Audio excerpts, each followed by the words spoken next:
Cousin پشما سوے پتنگان زندہ باد، ہر دم ہر قدم کے شازیان زندہ باد۔ الحمد للہ وحدہ والصلاة والسلام علی من لا نبی بعد۔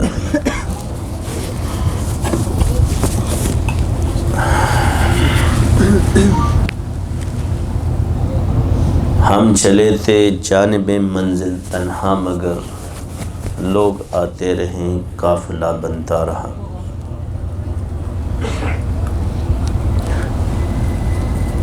جن کے روضے پہ اترے فرشتے مدام، ان پہ عرب و درود، ان پہ کرب و سلام۔ مکتب عشق کا دستور نرالا ہے، اس کو چھٹی نہ ملی جس کو سبق یاد ہوا۔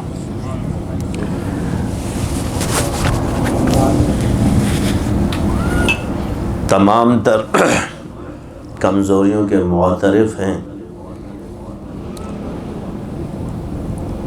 مگر عقیدت مند وہ اپنے حال سے مجبور ہے اور ہم اپنے حال سے مجبور ہیں۔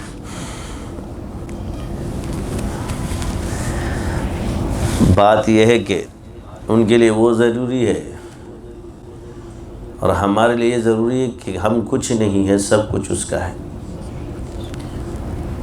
وہ ذرے کو آفتاب بنا دیتا ہے، یہی کو کم کرو، ذرے کو آفتاب بناتا ہے، اور کبھی کبھی آفتابوں کو بادلوں کے اوڑھ میں چھپا دیتا ہے، نظر بھی نہیں آتا۔ تو شاہ کو گدا کر دے، گدا کو شاہ کر دے، اشارہ تیرا کافی ہے بڑھانے میں گھٹانے میں۔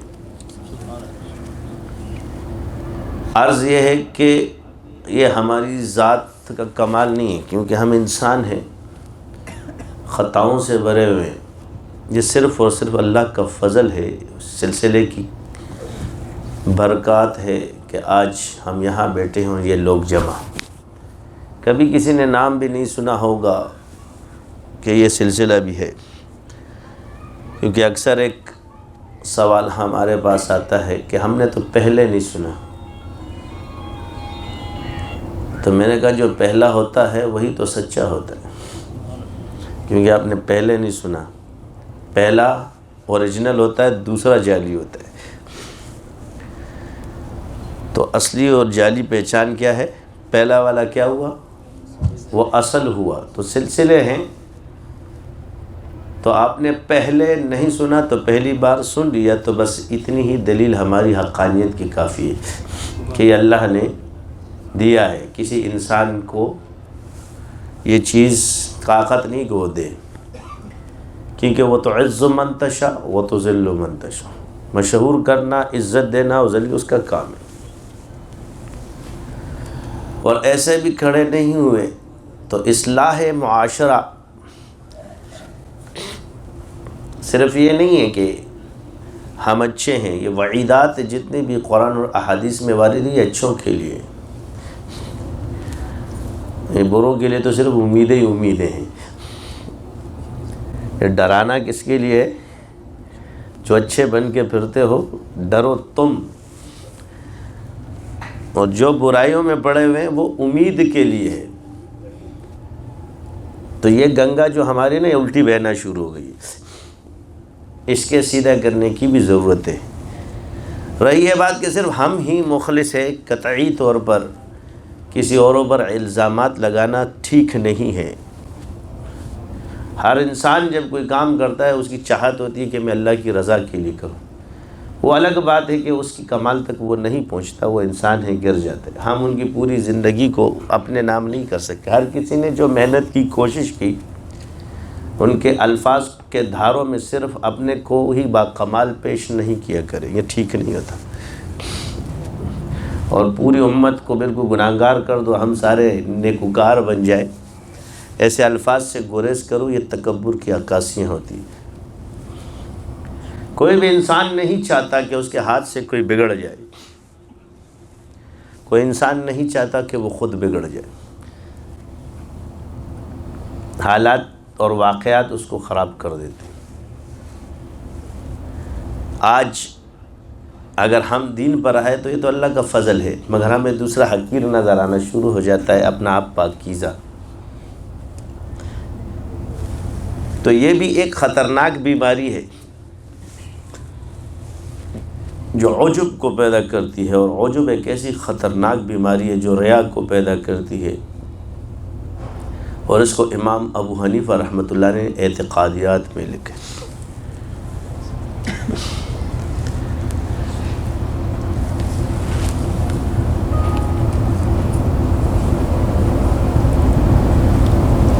بنی اسرائیل تباہ کس چیز سے ہوئی؟ اسی چیز سے۔ یہ بیماریاں حق کے انکار کا سبب بنتی ہیں، کیونکہ تسلسل سے ایک چیز جب چلی آ رہی ہوتی ہے تو دوسرا قبول نہیں ہوتا اسے، کیونکہ المرء علی دین خلیل، ہر انسان اپنے دوست کے دین پر ہوتا ہے۔ تو ہمارے مزاج میں یہ چیز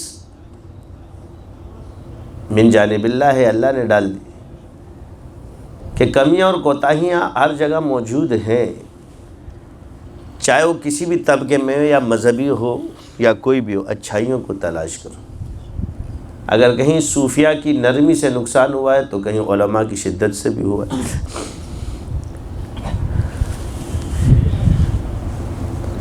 کہیں مزاج یار پہ گرا گزرے تو انکار شریعت بھی بن جاتا ہے۔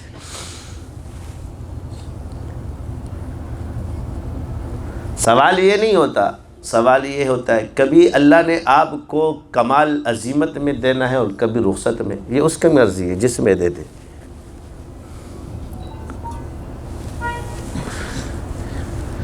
کیونکہ اس نے دینا ہے جس کو دے دے۔ یہی دیکھ لو، کہیں تصرفات،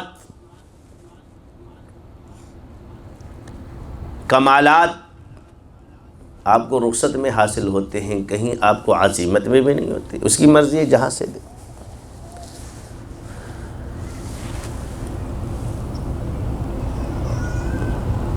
یہ چیز پہچاننی ہے۔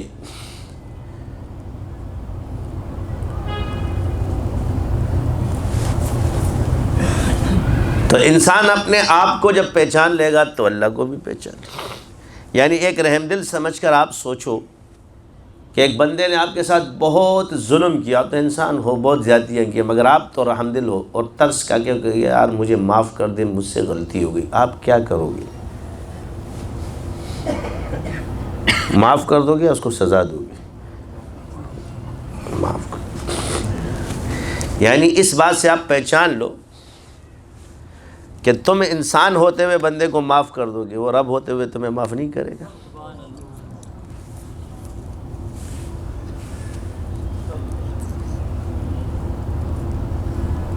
کچھ تعریفات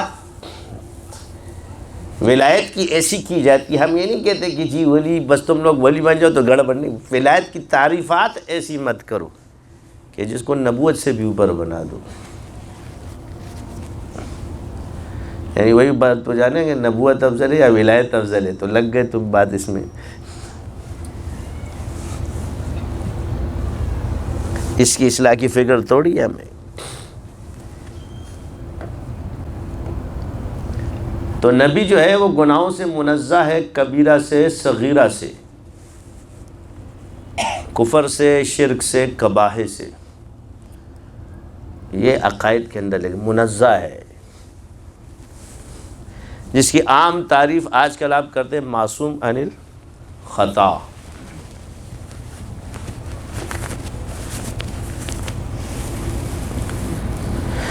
پھر اصحاب رسول ہے، اور اس میں دو نسبتیں ہیں، ایک نسبت صحابیت کی ہے تو دوسری نسبت اہل بیت کی ہے۔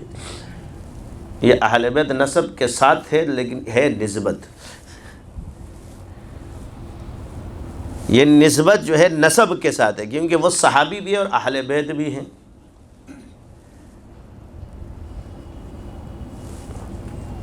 دونوں چیزیں ان کو حاصل ہیں۔ ان کو کیا نسبت؟ دو نسبتیں حاصل ہو گئی، ایک اہل بیت ہونے کی اور ایک صحابی ہونے کی۔ تو بعض اقوام اس کا اسٹیکر لگا لیتے. اب اللہ جہاں نسبت بیان کرے گا تو جہاں انسانوں کو پیدا کیا عالم ارواح کے اندر، تو وہاں اللہ نے کیا فرمایا؟ وَإِذْ أَخَذَ اللَّهُ وَإِذْ أَخَذَ مِن بَنِي آدَمَ مِن ظُهُورِهِمْ وَذُرِّيَّتِهِمْ، یہاں نسب کو بیان کیا ہے. اور جہاں انبیاء سے میثاق لی گئی وہاں نسبت کو بیان کیا گیا. وَإِذْ أَخَذَ اللَّهُ مِيثَاقَ النَّبِيِّينَ.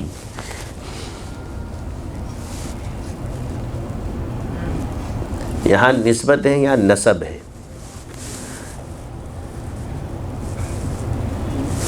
یہ تو پھر بعد میں آپ بزرگوں میں اختلافات موجود ہے علمی، لیکن اس آیات سے استدلال کیا لیا جاتا ہے کہ نبی نبی ہے. اور بنی آدم کیوں پکارا؟ اس لیے کہ اس میں مسلمان بھی ہوں گے، کافر بھی ہوں گے. جو جس طرح اعمال کرے گا، جس طرح کے اعتقادیات کو پکڑے گا، اسی میں شمار ہوگا. جس کا دوست ہوگا اسی کے دین پہ ہوگا. تو یہاں نسب کو بیان کیا ہے.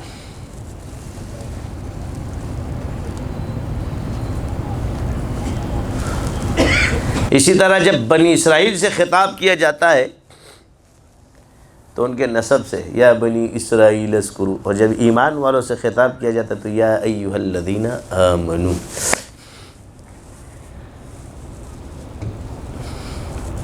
ہم سے جتنے مسلمان یا جتنے ایمان والے سے خطاب کس سے؟ نسبت سے.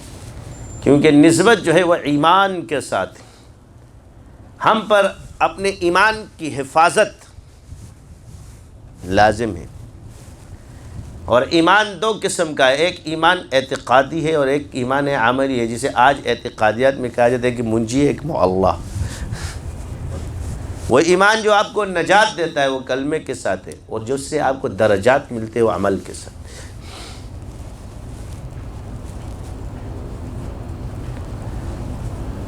اکثر تو واقف بھی نہیں ہوں گے نا. بات یہ نہیں ہے کہ بات یہ کہ اپنے درجے سے اونچی باتیں نہیں کرو. ہم کہتے ہیں کہ درجے میں رہو، اونچی باتیں نہ کرو. کسی کو جب ایک چیز اللہ دے گا تو اسے دلیل بھی دے گا. جب وہ شاہی وہ دے گا نا تو آدابی شاہی بھی دے گا. اس کو کیا دے گا؟ جسے اللہ ولی بنائے گا نا تو اسے دلیل بھی دے گا، اور جسے تم مانتے ہو اس کو نہیں دے گا. جسے وہ بڑا بناتا ہے اسے سب کچھ سکھا بھی دیتا ہے، اور جسے تم بڑا بناتے ہو اور سمجھتے ہو، یہ فرق ہے. کیا ہے؟ اب آپ نے اذکار کے اندر ایک چیز سوچی ہوگی، یہ تعداد بھی ہے، کمیات بھی ہے اور کیفیات بھی ہے. ان چیزوں سے آپ کو گزرنا پڑتا ہے. یعنی منکرین میں سے ایک لفظ ہے، ایک مرتبہ اللہ کا نام لے لے 1000 مرتبہ کرنے سے بہتر ہوتا ہے دل سے. کیا کہتے ہیں؟ تیرا دل جاری ہے، منہ سے تو بول دیا، تیرا دل اللہ اللہ کرتا ہے؟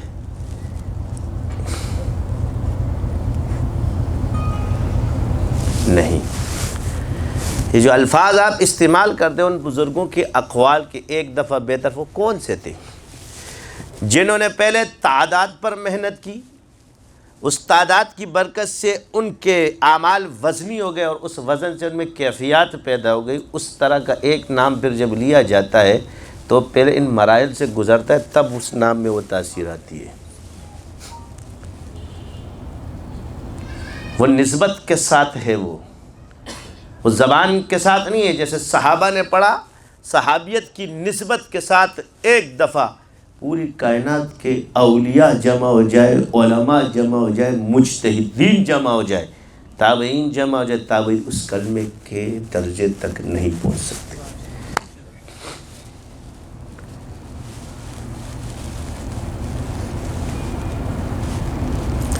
پھر اصحاب کے درجے ہیں، مگر تابعین صحابی سے بڑا نہیں ہو سکتا. کوئی صحابی کسی نبی سے بڑا افضل نہیں ہو سکتا، مگر صحابی پر فضیلت رکھتا ہے اور نبی پر فضیلت رکھتا ہے، یہ ثابت ہے. مگر کوئی ولی کسی صحابی پر فضیلت نہیں رکھتا۔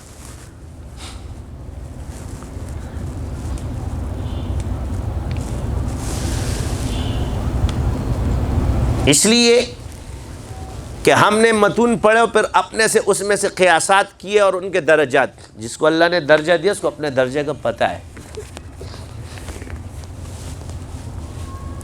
جس کو پتہ نہیں ہے اس کے سوالات یہی ہوتے ہیں نا کہ ایک بات تجربے اور تحقیق کے حساب سے ہوگی تو یاد رکھیں کہ بزرگوں کے وہ اقوال جو تجربے اور تحقیق کی بنیاد پر ہوں گے اس میں کمزوری تمہیں نظر نہیں آئے گی، مگر جہاں انہوں نے اپنا ایک خیال یا مزاج پیش کیا ہوگا تو تحقیق کے بعد اس میں کمزوری ضرور نظر آئے گی۔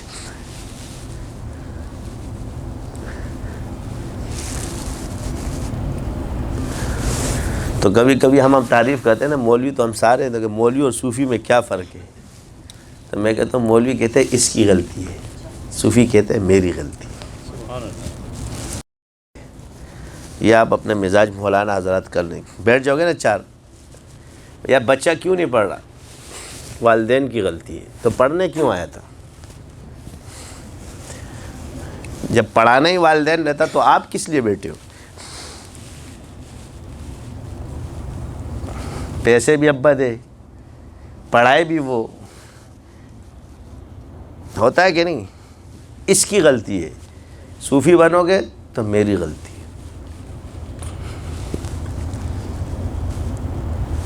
جب تم دوسروں کی غلطیاں دیکھو گے تو آج بیٹھے ہوں گے نا ممبر و محراب پہ، ہم کیا کرتے؟ فنا یہ فنا یہ، دوسروں کا کریڈٹ بھی اپنے سر پہ لینا اور دوسروں کا کریڈٹ تباہ و برباد کر دینا، یہ ٹھیک نہیں۔ کوئی ملک یا کوئی بھی چیز ایک نظام کے تحت چلتی، ہر انسان نے اس میں کردار ادا کیا ہوتا ہے۔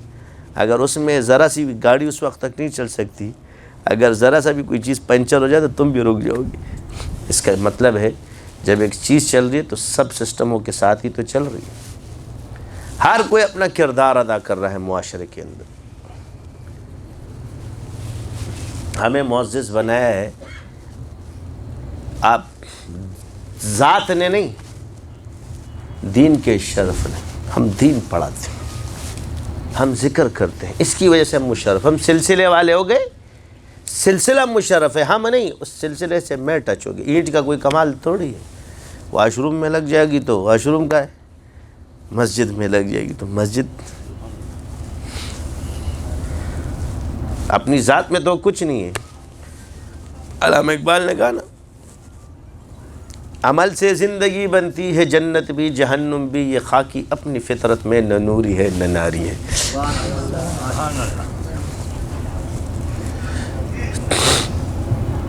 ہم نے اکثر چیزیں دیکھی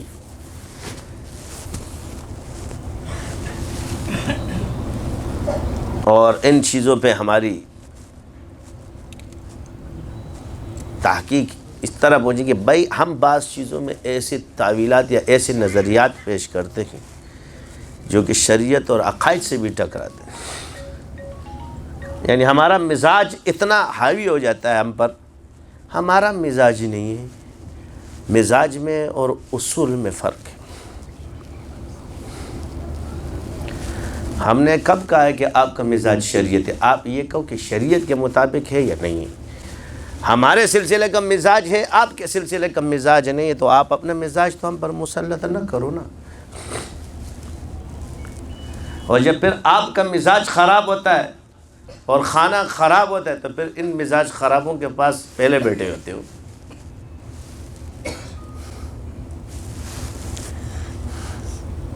کیونکہ جب سر پہ آتی ہے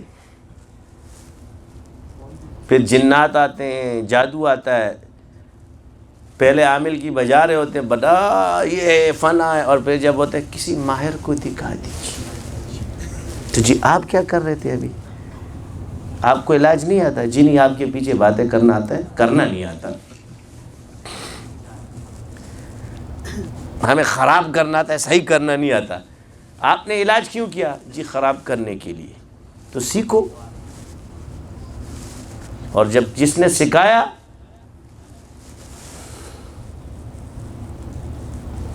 ہم تو یہی چاہتے ہیں کہ آپ کے دل میں صرف علم کی قدر آ جائے، ہماری ذات کی نہیں۔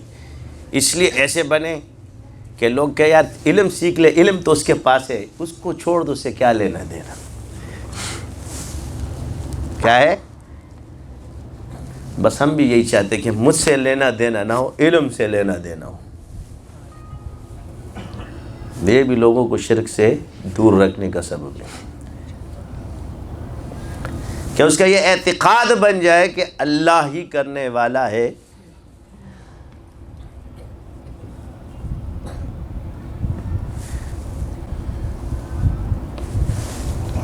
تو لوگ کیوں آپ سے بگڑتے ہیں؟ اس کی وجہ یہ ہے، آپ بیٹھے ہیں آج مسند پہ، ایک گمراہ اٹھتا ہے آپ کے مولوی کے ساتھ مناظرہ کرتا ہے قرآن کی بات میں، آپ کا مولوی ہار کے آ جاتا ہے، یہ آپ کا آؤٹ پٹ ہے. یہ جو ان پٹ ہے، پروفیسر جیت رہا ہے، جو گمراہ، یہ آؤٹ پٹ کیا ہے؟ پھر یہی آؤٹ پٹ کیوں ہارے آپ تو حق پر تھے.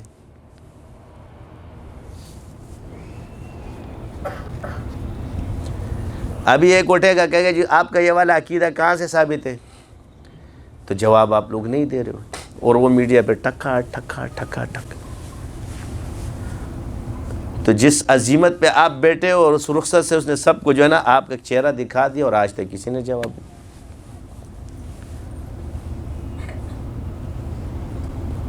تو جب بالکل لوگ تباہ و برباد ہو جائیں گے تو پھر آپ کا جواب آئے گا سالوں بعد، اور وہ بھی محقق نہیں ہوگا.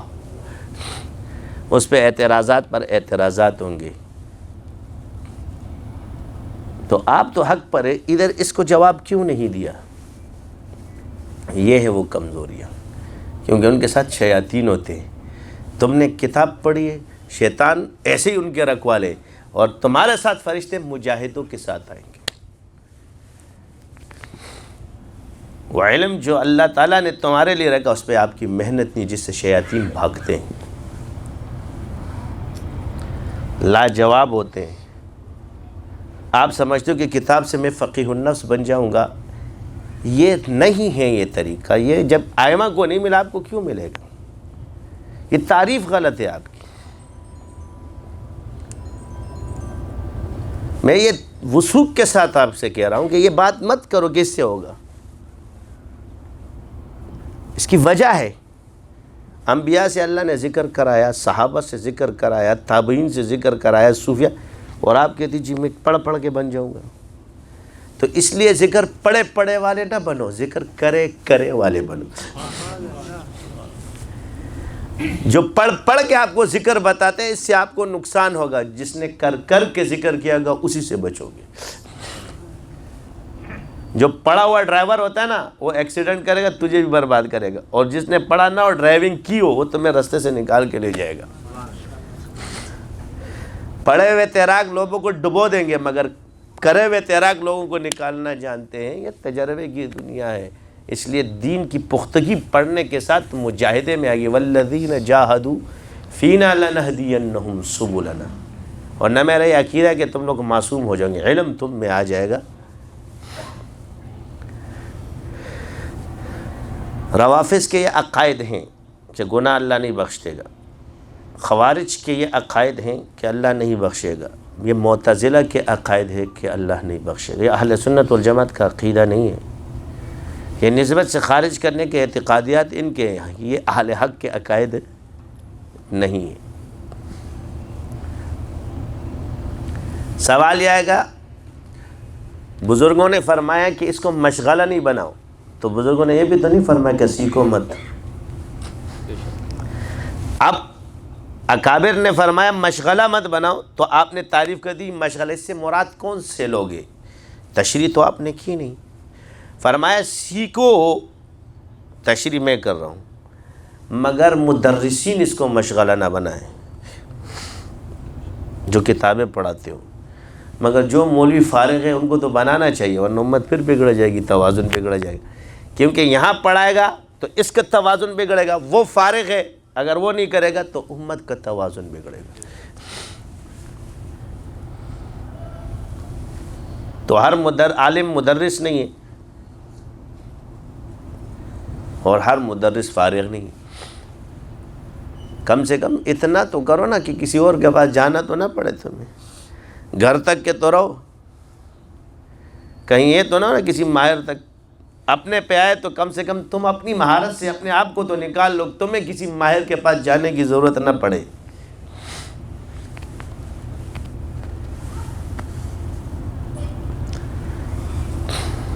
تو عرض یہ ہے، تو ذکر وہ کیفیات والے ذکر جب آپ لطائف کو عبور کر لے، تمام علوم کو حاصل کرے، پھر اس دفعہ ایک دفعہ اللہ کہنا بہتر ہے۔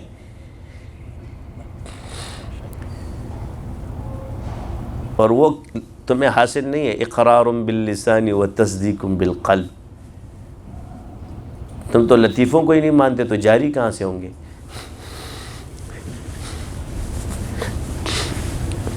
آپ کہتے ہیں نا جی قرآن، یہاں تک تمہارے گلے میں قرآن ہوگا۔ اب حضور نے، اب تصوف کہاں سے ثابت ہے؟ حضور نے خوارج کی تعریف کرتے ہوئے فرمایا، تعریف نہیں، خوارج کو بتایا جا رہا ہے، وعیدات کو، ان کے گلے تک قرآن ہوگا، سینوں میں نہیں ہوگا۔ ان کی نمازیں ایسی ہوں گی کہ تم نے ایسا نمازی نہیں دیکھا ہوگا، مگر ان کے دلوں میں سے ایمان ایسے نکل جاتا ہے جیسے کمان میں سے تیر۔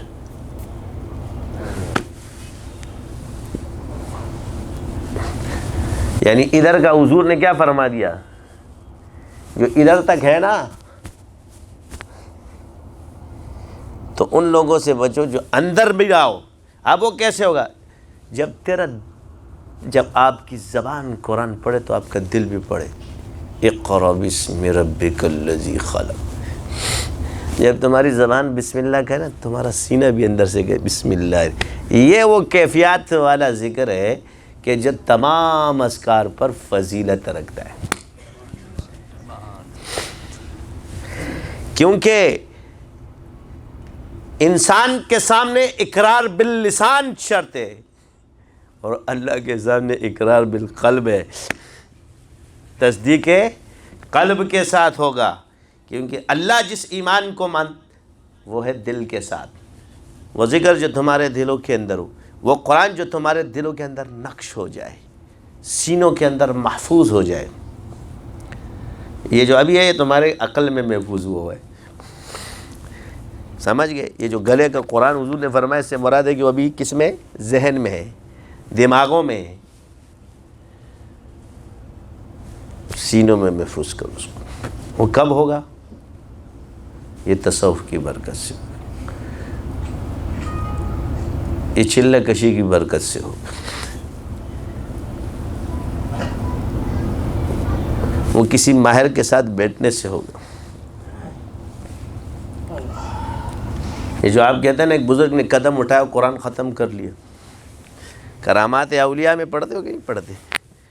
غالباً شیخ شہاب الدین سہروردی کے بارے میں کہ ایک طواف میں قرآن ختم کرے، وہ ایک صحابی کے بارے میں بھلے روایت لیکن ثابت ہے کہ ایک پہ کوئی بھی کلام ہو، مگر کرامات صحابہ بھی حق ہے کہ ایک قدم جب دوسری طرف کرتے تھے رقاب تو قرآن ختم کر دیتے۔ یہ قرآن تبھی ختم ہو سکتا ہے جو قرآن دل کے اندر محفوظ ہو۔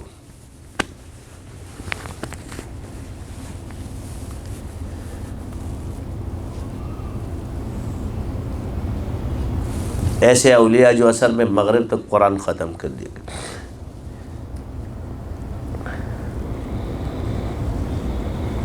ان چیزوں کے لیے محنت شرط ہے۔ اور جب آپ آ جائے، اب ہم نے ایک چیز سیکھی، ہاں تو ایک خیالی ہے، تصوراتی ذکر ہے۔ اب تصورات کا تعلق دماغوں سے اور عقل سے ہوتا ہے، قلب کا تعلق پھر یہ کیفیات اور کمیات میں داخل ہوئے۔ وزنی اعمال، عالم میں، فقیہ میں اور عابد کے فرق کو کیا بیان کیا ہے؟ عبادت تو ایک ہی ہے نا، مگر ہزار عابدوں پر باری ہے ابلیس پر۔ کون؟ ایک فقیہ۔ کیوں؟ کیونکہ اس کے فقاہت کی وجہ سے، اس کے علم کی وجہ سے اس کے اعمال وزنی ہو گئے۔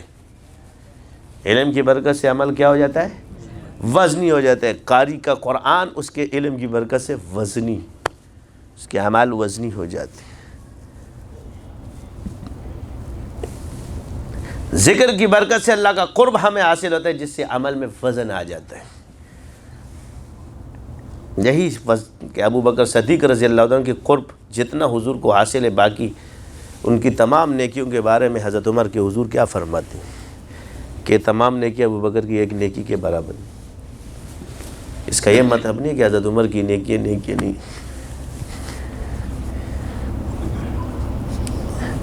یہ آسمان میں جتنے تارے ہیں، یہی چیز سیکھ لو بھائی کہ تمہارے عمل وزنی ہو جائے اور اللہ کے سامنے قبول ہو جائے، دنیا کو دکھانے کے لیے نہیں کر رہے۔ تو ہر کسی کے بزرگ کا ایک مزاج ہے اور وہ چل رہے اس مزاج پہ، مگر اس مزاج کو مزاج کل بنا کے دوسروں کی شریعت کا انکار، دوسرے کے شرعن چیزوں کا انکار کرے تو یہ انکار دین ہوگا، یہ انکار مزاج نہیں ہوگا۔ میرا مزاج نہیں ہے، میں چینی نہیں کھاتا، مجھے پسند نہیں ہے زیادہ چینی کھانا، مگر اس سے چینی حرام نہیں ہو جائے گی۔ تو آپ یہ کہہ دو کہ جی چینی کھانا ہی ناجائز ہے، یہ تجاوز ہے۔ احتیاط تجاوز نہیں ہے، ضروری ہے، آپ کی مرضی ہے، اللہ نے، لیکن آپ نے کہا جی چینی کھانا جائز نہیں، یہ تجاوز ہے۔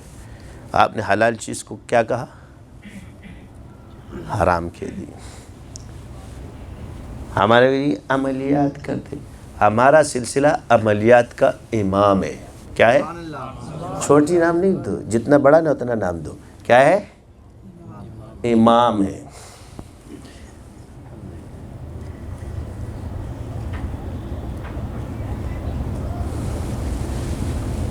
یہ صوفی بنے ہوئے ہوتے ہیں نا، اس میں عملیات ہوتی ہیں۔ میں آپ کو ایک بزرگ کا واقعہ سناتا ہوں، اس کی کتاب کا، آپ نے ایک بزرگ کا نام سنا ہوگا، یہ ان کا اقوال کہیں منسوب ہے، پتہ نہیں انہوں نے کہا ہے کہ نہیں کہا، کہ نسبت سلب ہو جاتی ہے عامل کی، نام میں بولے فضل الرحمن گنج مراد آبادی رحمۃ اللہ علیہ۔ اب اس بزرگ کی ایمان کی بات بتاتا ہوں کہ یہ سکھ سے مسلمان ہوئے تھے۔ اب ان کے پیچھے تاریخ سے آؤ، کس سے ہوئے تھے؟ فضل الرحمن گنج مراد آبادی۔ ملفوظات میں آپ نے ان کا نام سنا ہوگا۔ یہ بزرگ مسلمان ہوئے کس طرح؟ سکھ سے۔ ان کے استاد نے ان کو آیت الکرسی کا حصار سکھایا، یعنی استاد عامل تھے جن کی برکت سے مسلمان ہوئے تھے۔ حصار کس چیز میں ہوتا ہے؟ عملیات میں۔ یہ شعبہ عملیات میں داخل ہے جہاں حصار ہوتا ہے۔ شعبہ کیا ہے؟ شعبوں میں تقسیم کر دینا کہ قرآن کو اگر آپ 4 چیزوں میں کر دینا، قرات میں تو مخارج قرات میں چلے جائیں گے، مسائل قطب میں چلے جائیں گے، باطنی کیفیت تزکیے میں چلے، اور اس کے تصرفات حکمت میں چلے جائیں گے۔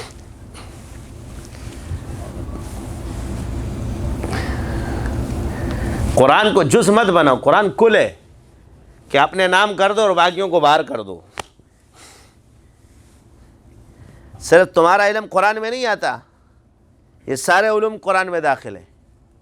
قرآن کل ہے، جز نہیں ہے کہ وہ جزیات بنا کر کے صرف اپنے تک کر لو اور باقیوں کو چھوڑ دو، باہر کر دو۔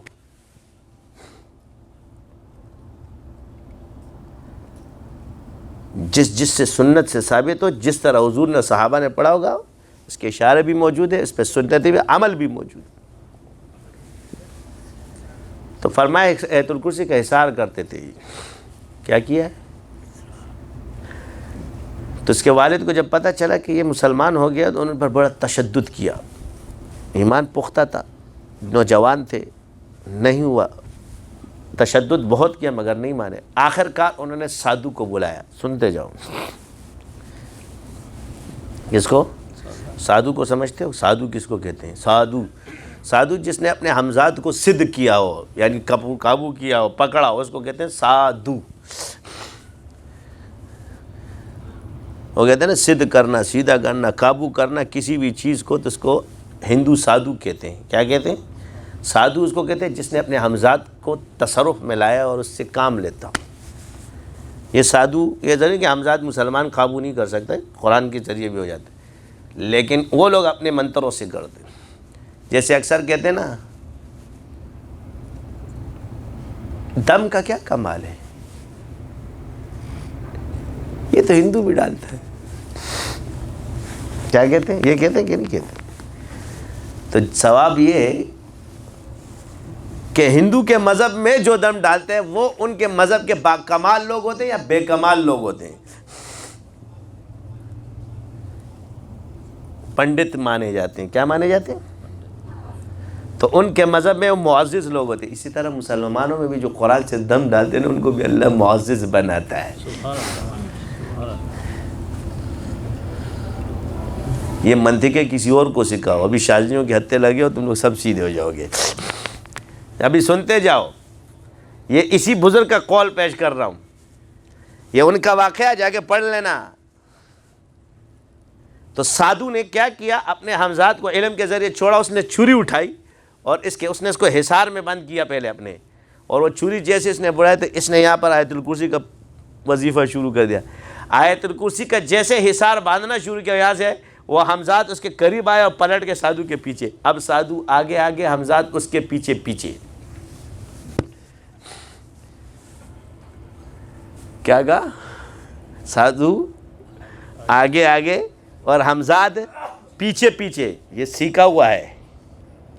یہ کرے کرے والے سے سیکھا تھا, یہ پڑھے پڑھے والے سے نہیں. ورنہ پڑھے پڑھے والے بتاتے تیرے کو اور بھی جنات مارتے.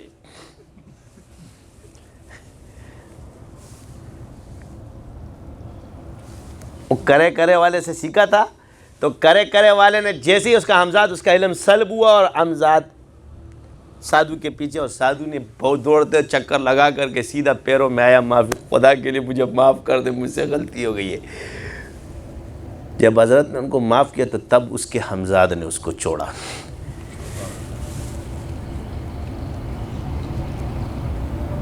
اب مجھے بتاؤ کہ جس آیت کرسی سے اس بزرگ کا ایمان محفوظ ہے اس سے کسی کا نسبت کیا سلب ہوگی؟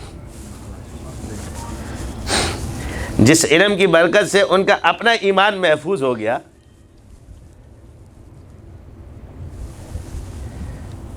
تو کبھی کبھی بزرگوں پہ بھی دوسری پارٹی کا مزاج غالب آ جاتا ہے, اس لیے یہ باتیں نکل جاتی ہے. پھر وہ نعمتیں کم سے کم ہم لوگ بھول جاتے ہیں کہ جنید بغدادی رحمۃ اللہ علیہ تسبیح جو ہے نا گھماتے تھے, فرمایا جس تسبیح سے اللہ تعالیٰ نے ہمیں نسبت دی اس کو بھول کر کیسے رکھتے. یہی فرق ہوتا ہے. جس نسبت سے اللہ نے بچایا ہوتا ہے پھر اسی کے پیچھے پڑ جاتے ہیں کہ یار یہ جو میں نے عمر ضائع کر دی ہے.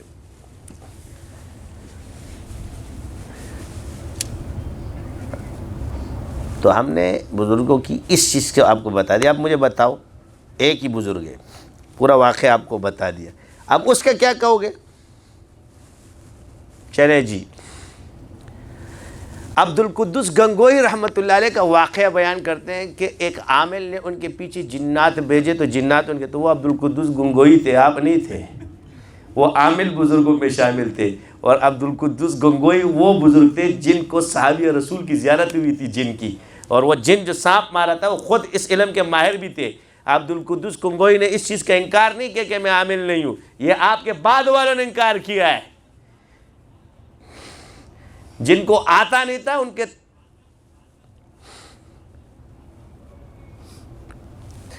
اپنی بات کرو نا. عبد القدس گنگوئی رحمۃ اللہ علیہ کی کیا بات کرتے, وہ تو خود اس چیز کے ماہر تھے. اس لیے کہ جب تک ماہر نہیں ہوگا اناڑی اس پہ غالب, کھلاڑی اس پہ غالب, کیونکہ یہ بنتی نہیں ہے دلیل. ماہر پہ حاوی ہو سکتا ہے مگر اناڑی ماہر پر حاوی, یہ اصول ہی نہیں بنتا.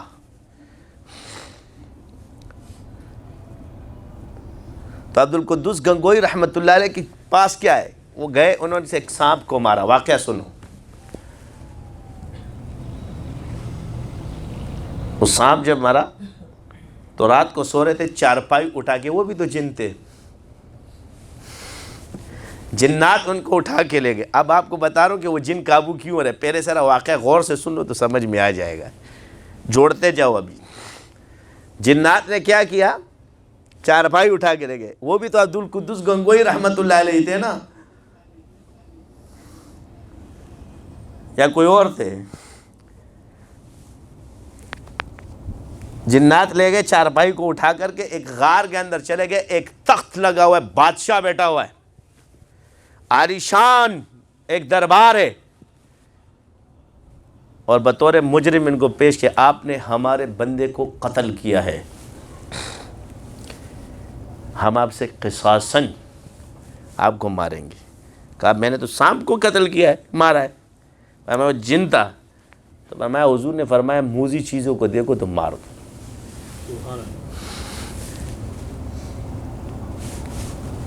ساتھ میں ایک جن کھڑا تھا، اس صحابی اور رسول نے کہا یہ بات یہ صحیح کہہ رہے، یہ حدیث ہے، یہ حدیث میں نے خود حضور سے سنی ہے۔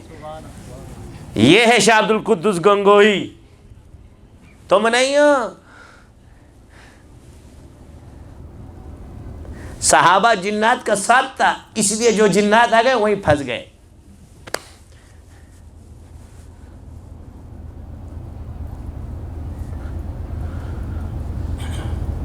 تو باکمال ہو گئے، انہوں نے وہ روایت پھر ان سے پڑھی بھی، سنی بھی، اس صحابی کی زیارت بھی کی۔ اب یہاں اختلاف ہے کہ یہ تابعی ہوئے یا نہیں ہوئے، تو جواب یہ کہ تابعی نہیں ہوئے، فضیلت حاصل ہے، سند معتبر ہے، مگر تابعیت نہیں، کیونکہ تابعیت کے لیے صحابی کو اصل شکل میں دیکھنا شرط ہے، اور جنات کی اصل شکل ولی نہیں دیکھ سکتا۔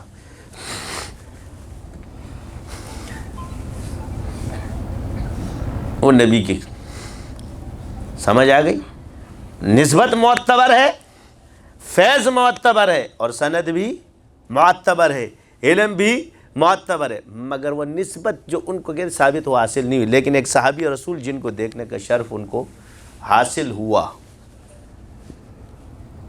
تو جب وہ صحابی جنات جن کے ساتھ ہوتے ہوں گے تو عام جنات ان کو کیا کریں گے، وہ خود بزرگ تھے، تو پھر وہ سارے جن ان کے تابع ہو گئے۔ جیسے ابھی پنگا کرتے تو سارے ان کے ادھر ہی تابع ہو جاتے، کیونکہ کبھی حالات کے قدموں میں کلندر نہیں گرتا، ٹوٹے بھی جو تارات تو زمین پر نہیں گرتا، گرتے ہیں سمندر میں بڑے شوق سے دریا، لیکن کسی دریا میں سمندر نہیں گرتا۔ یا ہمارے والے کبھی کبھی میں چل، تو میں وہ بندے ہی پیدا نہیں ہو جو ہمیں سلب کرے۔ سمندر کے ساتھ ٹکراؤ گے تمہارا لوٹا بھی چلا جائے گا ساتھ میں، کیونکہ سمندر میں گرنے والے دریا پھر وہ دریا نہیں رہتے، وہ سمندر بن جاتے ہیں۔ کیا بن جاتے ہیں؟ وہ تب تک اپنی حدود میں ہے جب تک سمندر سے ٹچ نہیں ہے، جیسے ہی سمندر آیا لے گیا۔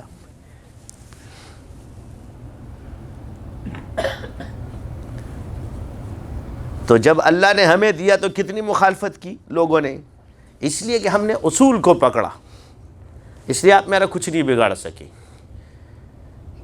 اور باقی سب مزاجیوں کو تو لگا دیا۔ تو عرض یہ ہے کہ ہم نے اپنے شاگردوں کو، اور سب مزاج یہ کہ ہر کسی کو کسی نہ کسی طرح اللہ نے تو نوازا ہوا ہے۔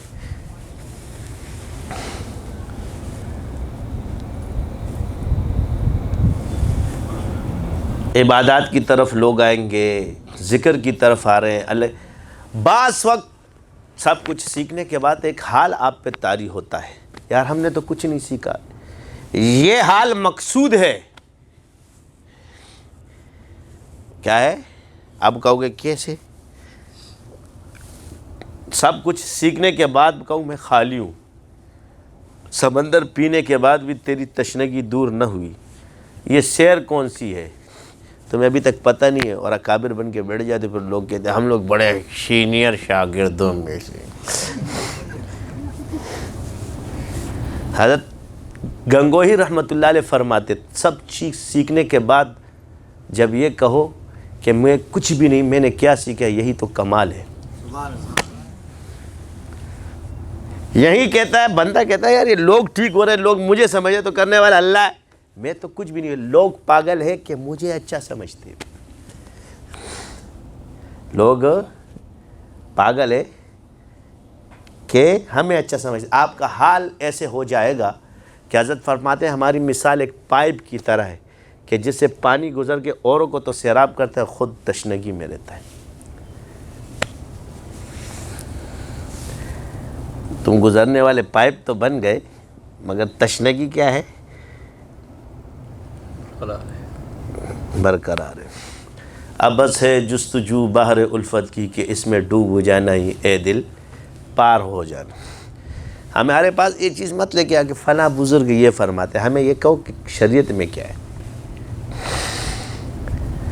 فلاں بزرگ کیا فرماتے تو تمہاری جس سے مناسبت ہے اس سے بیعت ہو جاؤ، دوسرے کے پاس کیوں آتے ہو، تمہیں تو ویسے بھی کچھ نہیں ملنے والا۔ ہمارے پاس وہ لوگ آئے جنہیں اللہ بھیجے، لے لو، ہم نے اپنی ذات سے تمہیں تھوڑی چھوڑا کہ میں بہت بڑی یہ لو، ہماری جو چیز ہے علم ہے اس کو غلط ثابت کر دو، ہمارا سونا بھٹی میں ڈال دو، اگر یہ غلط نکل آئے ہم مجرم ہیں۔ آپ کہتے ہیں سونار کو بھٹی میں ڈالو،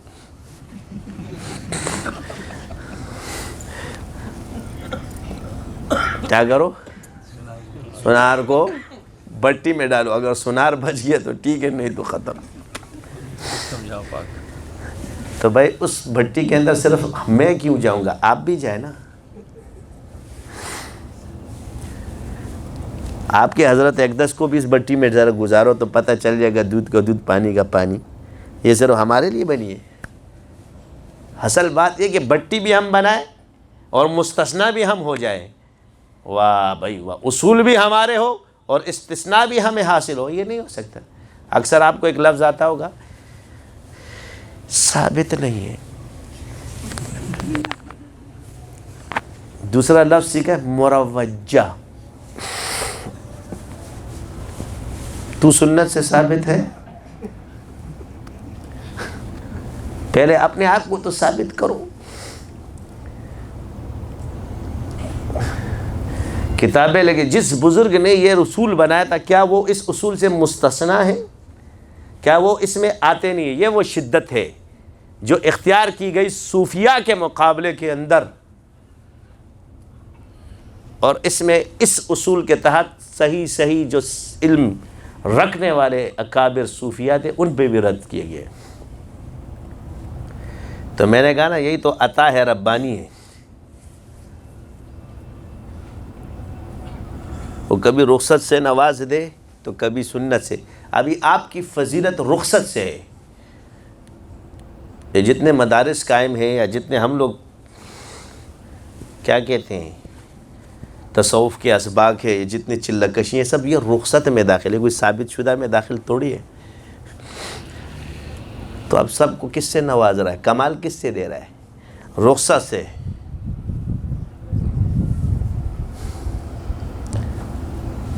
کس سے دے رہا ہے؟ رخصت ہے نا، رخصت ہے بھائی، کرو، شریعت سے باہر مت جاؤ۔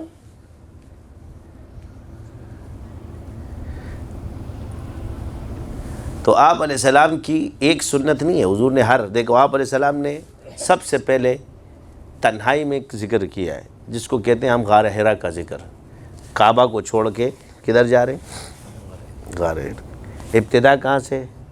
ذکر و فکر کی۔ سب سے پہلے حضور نے کیا کیا ہے؟ تجارت کی، 9 سال کی عمر میں سب سے پہلے حضور نے کیا کیا؟ بکریاں چرائیے۔ پھر کیا کیا؟ تجارت کے لیے گئے۔ سنتے جاؤ، یہ سنت ہے۔ یہ کیا ہے؟ یہ سنت ہے، یہ تھوڑی ہے کہ حضور کی وہ سنت نہیں ہوگی بعد والی سنت ہوگی۔ تمہارا لقد کان لکم فی رسول اللہ اسوۃ حسنہ، ابتدا سے دیکھو۔ پہلے کیا کیا حضور نے؟ بکریاں چرائی۔ پھر کیا کیا آپ علیہ السلام نے؟ تجارت کے لیے قافلے کے ساتھ یہ 9 سال کی عمر میں۔ پھر حضور جب بالغ کی جس پہ آگے عمر رہ گئی، کہاں گئے حضور؟ 15-16 سال کے، پھر غار حرا کی طرف جا رہے ہیں۔ تجارت کرتے کرتے ہی تو پھر آپ علیہ السلام نے شادی کی۔ حضرت خدیجہ الکبریٰ رضی اللہ تعالی عنہا نے آپ کی صداقت اور امانت کو دیکھتے ہوئے آپ کو نکاح کا پیغام بھیجا ہے۔ تمہیں یہ سنت نظر نہیں آتی ہے؟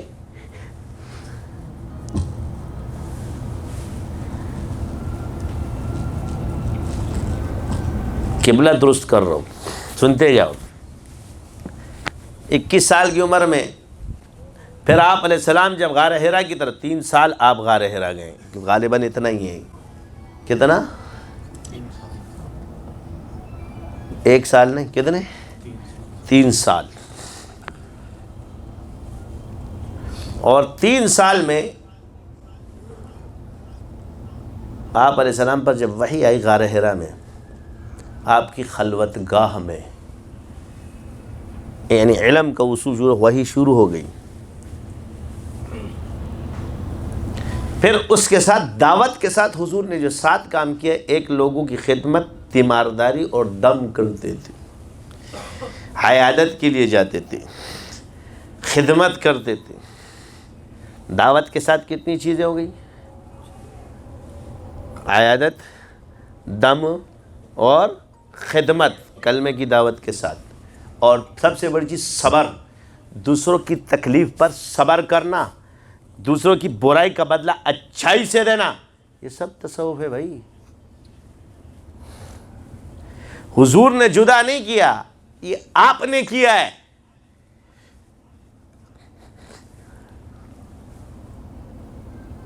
یہ تمہارے حضرت اقدس صاحب کے کارنامے حضور کی سنتوں میں سب ثابت ہے۔ آپ کو باب التصوف نظر نہیں آئے گا، مگر باب الرقیہ ہر حدیث کی کتاب میں موجود ہے۔ بات ہے کہ اجازت ہے کہ نہیں ہے، اس کو ایسی کراہت کے ساتھ دیکھتے جیسے اب کھانے پینے پہ آ جاؤ، بازار گرم کیا ہوا ہے پیسے کمانے کے طریقے، یہ الفاظ آپ کو ہمارے کانوں میں گونجتے۔ میں اصلاحی ہو رہی نا، اصل سے اصلاح معاشرہ شرط ہے۔ اب سوال یہ ہے کہ جب ایک چیز میں پیسہ ہے ہی جائز، تو دل کا حال تو اللہ جانتا ہے، میری نیت کیا ہے آپ کو پتہ تھوڑی ہے۔ تو جب آپ میری نیت کا اندازہ کرو، جب شرع چیز کو ظاہر سمجھتی ہے، اور پیچھے یہ جتنے اناڑی آج آپ لوگوں کو نظر آتے ہیں بازاروں میں، بقول آپ کی، آپ لوگوں نے مشہور کیے، کیونکہ وہ آپ کے سامنے حضرت اقدس بن کے، مرید بن کے بیٹھے تھے، حضرت حضرت کر رہے ہوتے ہیں۔ جس سے تو علاج کرا رہا ہو وہ تجھے حضرت سمجھے گا کہ تمہاری عقل نے کیسے مان لیا۔ انسان کی فطرت ہے کہ وہ اپنے سے اوپر والے کی برتری تسلیم کرتا ہے، اپنے نیچے والوں کی۔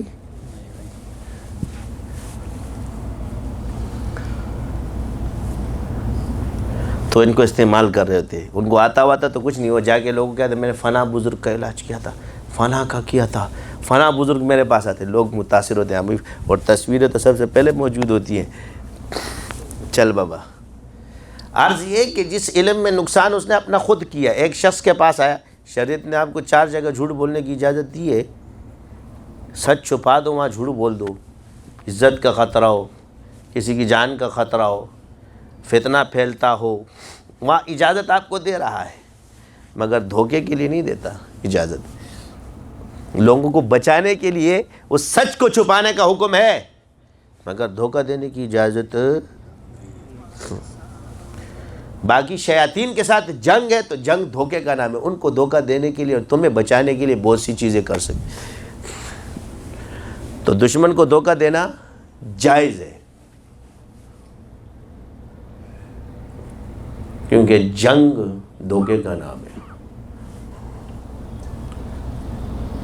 وہ جتنا ماہر ہوتا ہے نا دھوکے دینے میں، اتنا ہی وہ ملک فتح کر کے چلا جاتا ہے۔ تو ہر چیز کی ایک الگ طریقے ہیں، اور یہ اہل علم سے پوشیدہ نہیں ہوتا، جن کو اللہ نے علم دیا، باقی اناڑیوں کو بتانے کی ضرورت بھی نہیں ہے۔ تو عرض یہ ہے کہ اب شیطان نے تم سے جھوٹ تو بلوا لیا، وہ کہتا ہے یار سچ سے پیسے نہیں ملتے، جھوٹ سے لوگ دے دیتے ہیں۔ تو اس نے جو کام ابلیس نے کرنا تھا تیرے ساتھ وہ کر کے چلا گیا۔ تو یاد رکھو، ماہر جھوٹا نہیں ہو سکتا اور لالچی نہیں ہو سکتا، چاہے وہ کسی بھی فن میں ہو۔ یہ میری بات ہے، ہاں مہنگا ہو سکتا ہے، لالچی نہیں ہو سکتا۔ وہ پرانے بزرگ کہا کرتے تھے مہنگا روئے ایک بار، سستا روئے بار بار۔ اس سے مراد وہ ماہر ہے کہ جس کے پاس ایک دفعہ جاؤ گے بار بار تمہیں اس چیز سے نجات مل جائے گی، مگر سستے کے پاس تو مہنگا اپنا کام تمہیں کر کے دے دے گا۔ مراد یہ نہیں کہ جو بتا رہا ہے جھوٹا آدمی بھی اپنے آپ کو مہنگا ہے، اس کو دیکھو کہ اس کو کام آتا ہے کہ نہیں آتا۔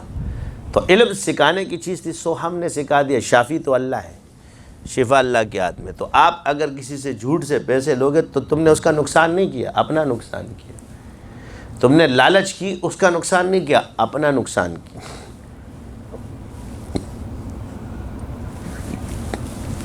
پیسے شرط کے ساتھ لینا جائز ہے، رکھنا پیسے جائز ہے، پیسے لینا اس پر جائز ہے، کیونکہ حضور صلی اللہ علیہ وسلم نے فرمایا صحابہ نے لیے، اور بکریوں کا ریوڑ اگر اس ریوڑ کو دیکھ لے تو ایک بغیر مقلد میں قرآن و سنت کے مطابق علاج کیا، میں نے نہیں کر سکتا، چپ ہو جا۔ کیا کہا؟ میں نے کہا تو نہیں کروا سکتا یہ علاج حدیث قرآن و حدیث کے مطابق، بہتر ہے ہمارے فقہ حنفی والے طریقے پہ کر لو۔ سنار تھا، میں نے کہا اس کی زبان میں اس کو سمجھانا پڑے گا۔ قیمت کیا ہے؟ یہ نہیں کہ خود کی وزن بتائے آپ کو کہ کتنا وزنی ہے یہ، تاکہ آپ کے دل میں قدر ہو جو کر رہا ہے۔ میں نے کہا کیسے؟ میں نے کہا چلو میں تمہیں قرآن کی آیت پیش کرتا ہوں، وَإِذْ قَتَلْتُمْ فَادَّارَأْتُمْ۔ میں نے کہا اس کو قتل کس نے کیا؟ اس کے لیے جو گائے ذبح ہوتی، پتہ ہے آپ کو کتنی مہنگی تھی، اس کی شرائط کیا تھی؟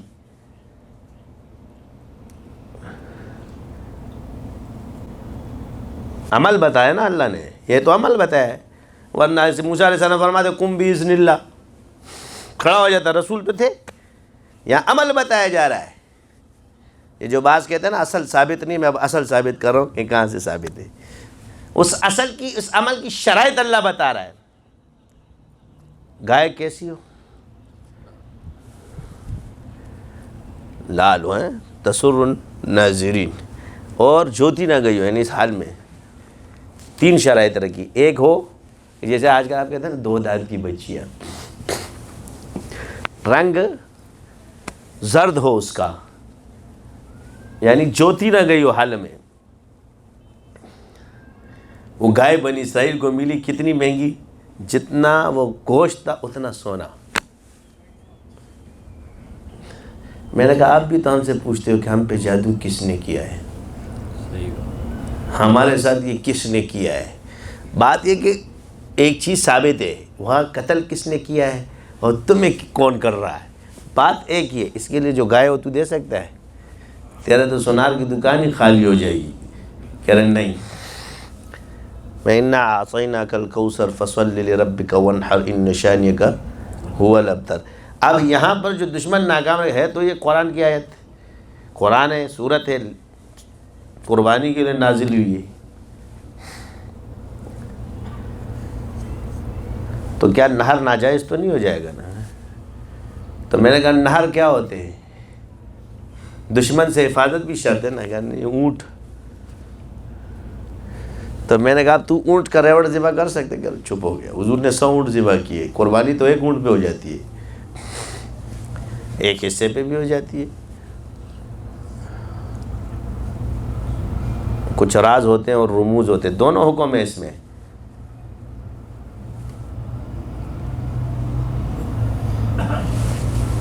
میں نے کہا اس سے ثابت ہوگا نا تو قرآن سے علاج کرا سکتا ہے، اب حدیث پہ آ جاؤ۔ میں نے کہا صحابہ گئے، انہوں نے ایک ریوڑ لیا شرط کے ساتھ، یعنی اس دور میں اگر عربی بکری لے جائے تو 3 لاکھ روپے کی، اس دور کی بکریاں بھی تو ماشاءاللہ سے، اس وقت اس بکری کا عمر کتنا ہوگا؟ 3-4 لاکھ روپے کی تو ہوگی۔ ان بکریوں کا ریوڑ 40 ہے، 100 ہے، پتہ نہیں کتنی ہے۔ وہ ریوڑ جب لیا سردار، شرط کے ساتھ لیا۔ میں نے کہا اب تو ریوڑ خرچ کر سکتا ہے؟ کہہ رہے نہیں۔ میں نے کہا دیکھا نہ تو قرآن سے علاج کرا سکا نہ حدیث سے، یہ منہ اور مسور کی دال، تو جیسے ہم ہیں ویسے تمہیں ملے ہوئے نا، ثابت۔ یہ تو ایک بکری پہ تم لوگوں کو موت آنا شروع ہو جاتی ہے۔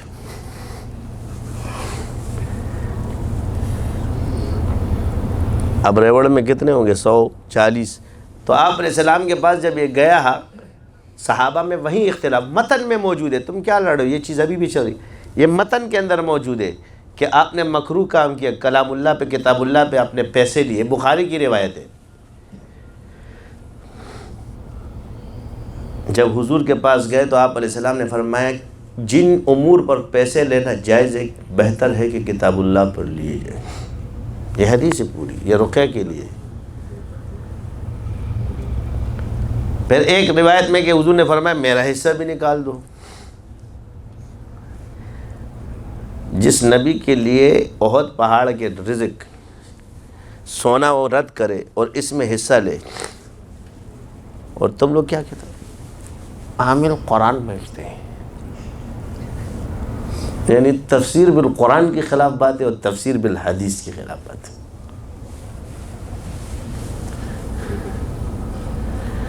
کہاں سے کی تھی یہ تفسیر بزرگوں نے اور آپ لوگوں نے؟ دلیل لاؤ نا. کوئی ہے دلیل آپ لوگوں کے پاس؟ اپنے آپ کو شریعت بنایا ہو آپ لوگوں نے کہ بس ہم بیٹھے ہم شریعت کے. اب ایک لفظ آئے گا جی بزرگی نہیں ملتی بڑے بڑے چلوں سے. تو بزرگی کے لیے چلہ کون کرتا ہے؟ چلہ تو کرو گے اللہ کی رضا کے لیے. اصول چلے میں یہ نہیں ہے کہ بزرگی کے لیے چلہ کرو. رضائے الہی مقصود ہے. جو کرنا ہے اللہ کی رضا کے لیے کرنا ہے. اگر کوئی شخص بزرگی کے لیے علم حاصل کرے گا اس کو بھی نہیں ملے گا. صرف چلے کے لیے یہ نہیں ہے. جو نام و نمود کے لیے علم حاصل کرے، شہید ہو جائے، سخاوت کرے، وہ سب اس میں داخل ہے. صرف چلے والے داخل نہیں ہے. اب رہا کہ بزرگی ملتی ہے چلے سے کہ نہیں ملتی؟ تو ملتی ہے، کیونکہ چلہ کشی ذکر ہے اس سے بھی ملتی ہے. کتابوں سے، ان کی ولایت کی مختلف اقسام ہے، سب کو ملتی ہے. خیرات سے بھی ملتی ہے، قاری بھی ولی ہوتا ہے، مولوی بھی ولی ہوتا ہے، صوفی بھی ولی ہوتا ہے، اور چلہ کشی. لیکن اس علوم کے شعبے جدا ہے. اب یہ قاری صاحب اس کے سامنے ہم قرآن پڑھیں گے ہماری اینٹی پینٹی ہو جائے گی، 50 روپے نکالیں گے. اس لیے کیونکہ اس فن کے ماہر ہیں، کیونکہ آپ نے مشق کی ہے. تو یہ کیا گھر میں بیٹھے بیٹھے پڑھ لیا انہوں نے؟ کتاب پڑھ کے پڑھ لیا یا مشق سے پڑھا ہے؟ تو علوم ہے یہ ہمیں معلومات دیتے ہیں، اور باقی علوم مجاہدے سے آتے ہیں. قرات پڑھنے سے آپ کو نہیں آئے گی، مجاہدے سے آئے گی. جس کو عبارت کو پڑھنا اس کے لیے مجاہدہ ہے. تو بغیر مجاہدے کے بیٹھے بیٹھے آپ کو کیسے مل گیا؟ تو جس رب نے اسے والذین جاہدوا فینا لنہدینہم سبلنا، اس نے تو فرمایا اس میں مختلف راستے ہیں ہدایت کے. تو سارے شعبے اللہ کی طرف سے، اور کسی کو اس کو نواز دے اور اس سے وہ کام لے، یہ اس رب کا کام ہے. تو بزرگی نہ آپ دیتے ہو نہ آپ کا، وہ رب دیتا ہے. اسی طرح جس چیز پہ ثواب کے آپ مکلف نہیں کہ آپ کو ثواب ملے گا، غیب کی چیز ہے، عمل ثابت ہے یا نہیں یہ بات کرو. سورہ واقعہ پڑھنا حضور نے فرمایا فاقے کے لیے. حضور نے فرمایا اس پہ ثواب ملے گا نہیں ملے گا یہ آپ کو کیا پتہ؟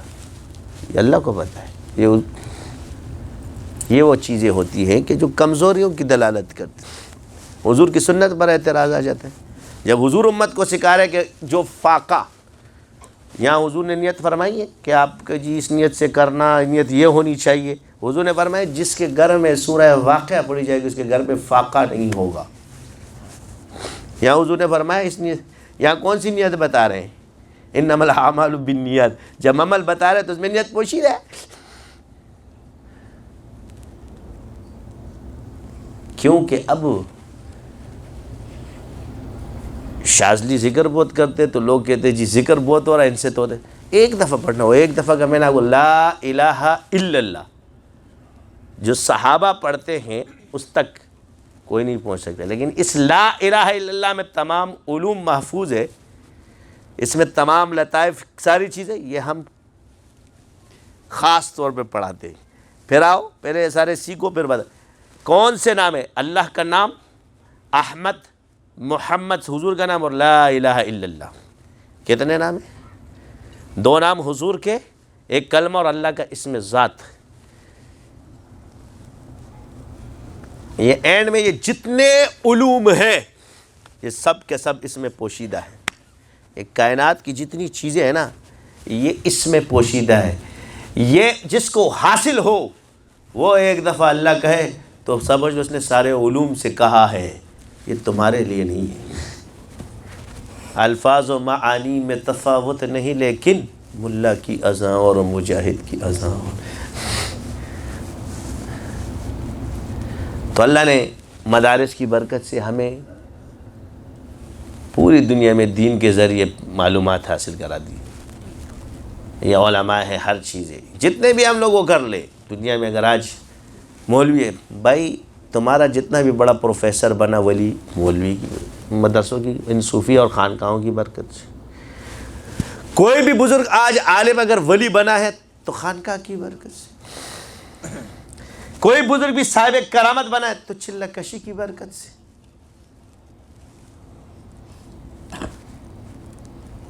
صاحب کرامت کوئی بزرگ بنا تو کس کی برکت سے؟ چلہ کشی کی برکت سے۔ کوئی بزرگ اگر مقرب بنا تو خانقاہ کی برکت سے۔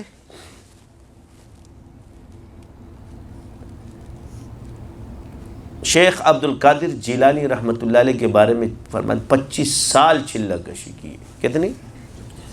جس کا نام آپ سنتے ہیں نا جی، کتنا غوث اعظم شیخ عبد القادر جیلانی، ایسے ہی بن گئے۔ جو حسنی حسینی سید ہے، ان سارے بزرگوں نے چلہ کشیاں کی۔ اکثر آتے ہیں کیا صحابہ کے دور میں صحابہ نے اسباق کیے کہ نہیں کیے؟ ہم آپ سے پوچھتے ہیں آپ صحابی ہے یا چشتی ہے؟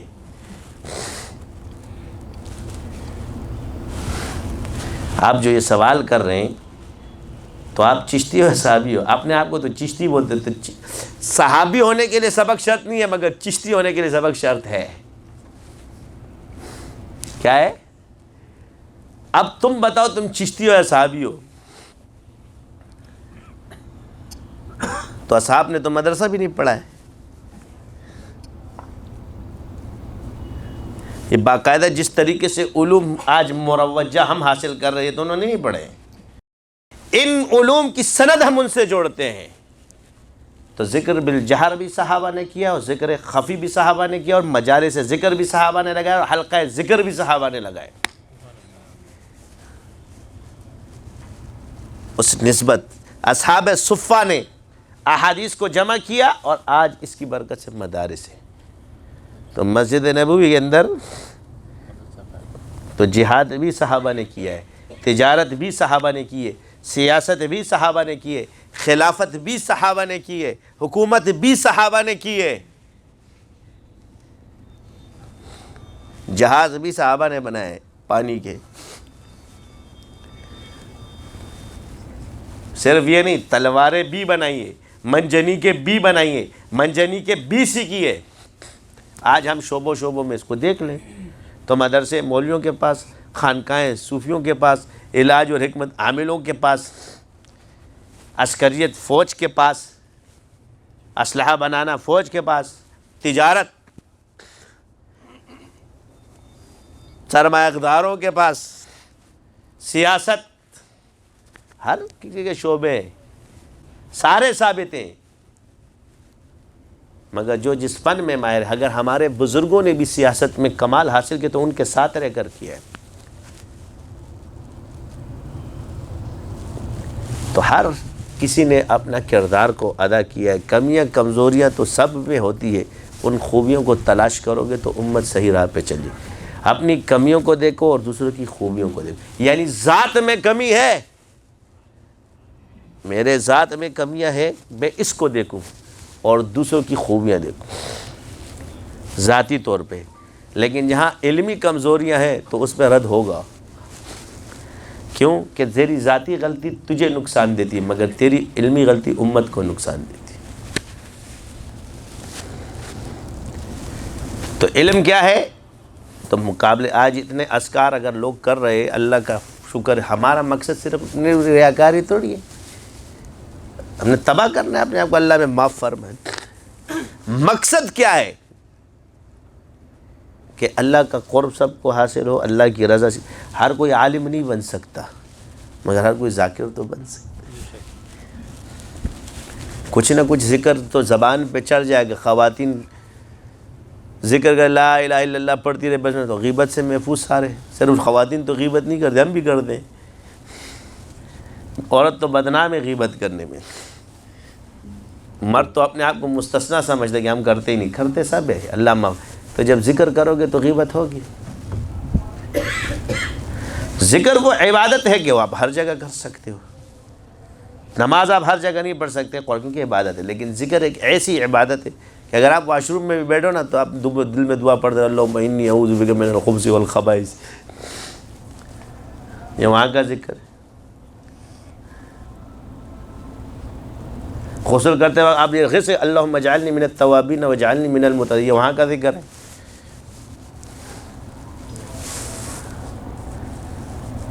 سفر میں آپ نے پڑھ لیا سبحان الذی سخرنا ھذا وما كنا له مقرنین وإنا إلی ربنا لمنقلبون، منع تھوڑی ہے زیادہ پڑھنا، پڑھتے رہو۔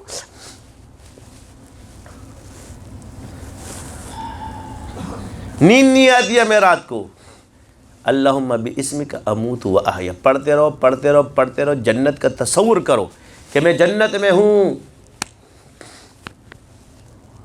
میرا اللہ مجھے دیکھ کے مسکرا رہا ہے، میں اللہ کو دیکھ کے مسکرا رہا ہوں، نیند آ جائے گی۔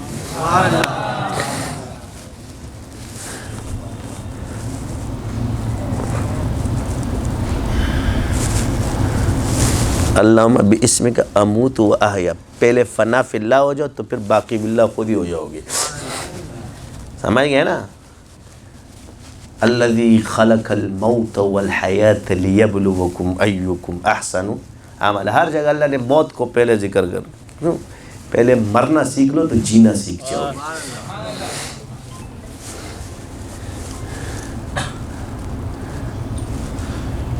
پہلے مرنا سیکھ لو تو جینا آ جائے گا۔ فنا فی اللہ کی تہ میں بقا کا راز مضمر ہے، جسے مرنا نہیں آتا اسے جینا نہیں آتا۔ دنیا کا سب سے خطرناک کام ہے جنات سے لڑنا، ایسے دشمن سے جو تمہیں نظر نہ آتا ہو، اس کو اتنا ہلکا سمجھتے ہو۔ اس خطرناک کام کو ہم نے گلے لگایا ہوا ہے۔ ہمیں نصیحت کرنے سے پہلے اس شعر پہ غور کرنا۔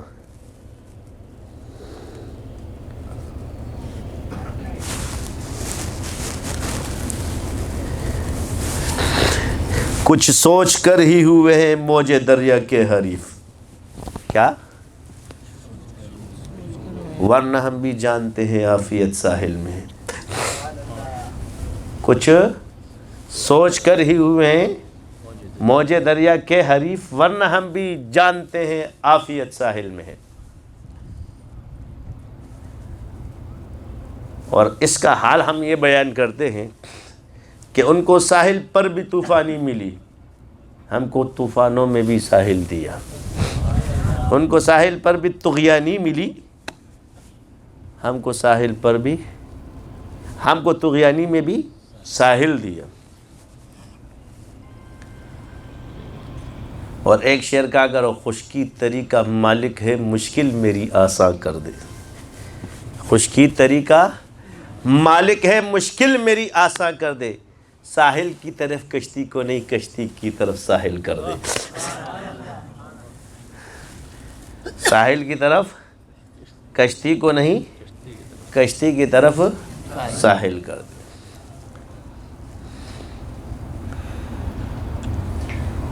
تو آج لوگ ٹینشن میں ہوتے، او کیا ہوگا، ساحل دور ہے میں کشتی میں ہوں، بس یہ دعا کر یا اللہ تو کشتی کو ساحل کی طرف نہیں ساحل کشتی کی طرف کر دے۔ ٹینشن لینے کے نہیں، اور کل کیا ہوگا، بیٹی کی شادی کا ہوگا، بیٹے جب وقت آئے گا تو سب کچھ ہو جائے گا، کیونکہ اللہ کی مدد وقت پر آتی ہے، وقت سے پہلے نہیں آتی۔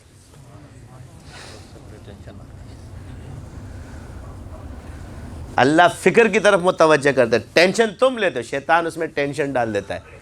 اللہ آپ کو فکر مند کرتا ہے کہ بچے کا کیا یا اللہ تو ہی کرنے والا ہے، ہم تو صرف دعا کرنے والے ہیں، ہم تجھ سے دعا کرتے ہیں ہمارے بچیوں کا نصیب صحیح کر دے، ہمارے بچوں کا نصیب صحیح کر دے۔ حضور نے فرمایا توحید کیا ہے کہ آپ تسمہ بھی ٹوٹ جائے تو اللہ سے مانگنا ہے۔ اے ابن عباس، یہ کیا سکھایا جا رہا ہے آپ کو؟ یا اللہ میرے گھر میں چینی نہیں ہے، دال نہیں ہے، تم کہتے نہیں اللہ زیادہ دے، یہ بھی دے۔ کہتے ہیں جی اب میں ایک نقطہ جو بیان کرنا چاہتا ہوں کہ ذکر اور اذکار یا چلہ کشی کے ذریعے حاجات کو، تو کیوں پھر حاجت کے لیے کسی عبادت کے لیے الگ کھودا ہے اور حاجت کے لیے الگ کھودا؟ یہ شرک نہیں ہے؟ اگر اپنے رب سے حاجتیں مانگنا عبادت نہیں، اس پہ ثواب نہیں، تو پھر حاجتیں سیٹوں سے مانگے، ان کے گھر کے رکھ کے وہ کرے؟ ہائے ہائے ہائے ہائے، افسوس، صد افسوس۔ یہ وہ تعریفات ہے دنیا اپنے رب سے تو حضور نے پہلے مانگی، ربنا آتنا فی الدنیا حسنہ وفی الآخرۃ حسنہ۔ چکر چلایا ہوا ہے ہم لوگوں نے. یہی وہ چیز ہے کہ جس کی وجہ سے اللہ سے مانگو.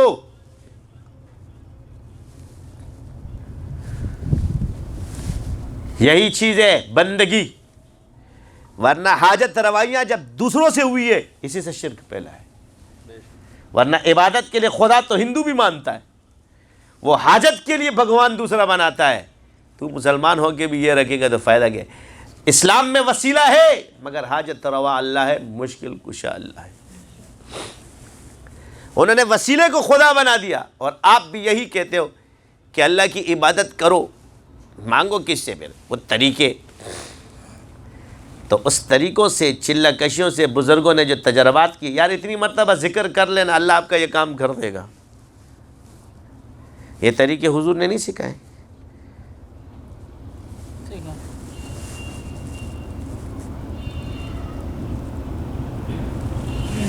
آپ کا صوفی یہ باتیں کرتا ہے کیونکہ اس کو آتا نہیں ہے تو باتیں دوسری طرف لے جاتے ہیں. آپ نے اس کو چھپانے کے لیے اپنی کمزوری کا اعتراف کرنے کے بجائے امت کو برباد کرنے کے لیے سوچتے ہیں.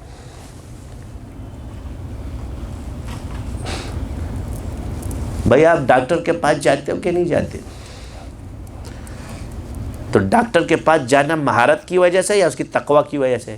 ایک متقی آدمی اسٹیتھوسکوپ پہن لے اور کوٹ پہن لے, ڈاکٹر بن کے بیٹھ جائے, وہ بزرگ داڑھی بھی, چہرہ نورانی, اور آتے اس کو ڈاکٹر نے سیٹ پہ بیٹھا ہو اور آ جا تجھے تمہارا گردہ ڈم ڈم والے سے کاٹ دے کینچی سے, کیا حال ہوگا تمہارا؟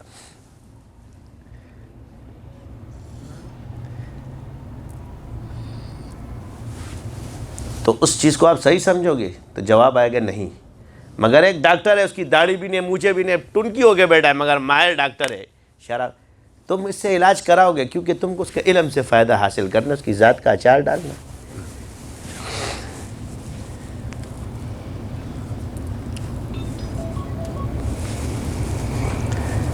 تو اس نے جو علم سیکھا آج آپ کا علاج کرتا ہے. کتنے بڑے بڑے بزرگ بنے ہوں گے, کیا وہ ڈاکٹر ہوتے ہیں؟ بلکہ سارے بزرگ ڈاکٹروں کے پاس ہی پھر جاتے ہیں. تو ہر چیز کے لیے علم ضروری ہے, تو علم کی قدر کرو. باقی انسان کی ذات میں کمزوریاں سب میں موجود ہے, جو میں ابھی عرض کر رہا تھا. اس سے بزرگی نہیں ملتی, بزرگی تمہارے بزرگ کے کہنے سے بھی نہیں ملتی. جو اپنے آپ کو بزرگ سمجھے گا وہی بزرگی سے خارج ہو جائے گا. شیطان بھی اپنے آپ کو جب بزرگ سمجھ رہا تھا اور اللہ کی عطا کا منکر ہوا تو تکبر آیا کہ نہیں آیا؟ عجب آیا, حسد آیا, گیا. ابا واستکبر, اللہ نے پہلی دو چیزیں بیان کی. انکار کیا اس نے, کس کا؟ آدم علیہ السلام کو جو اللہ نے عطا کیا اس علم کا, اس درجے کا. واستکبر وکان من الکافرین, تکبر کیا اس نے اور تھا ہی کافروں میں سے.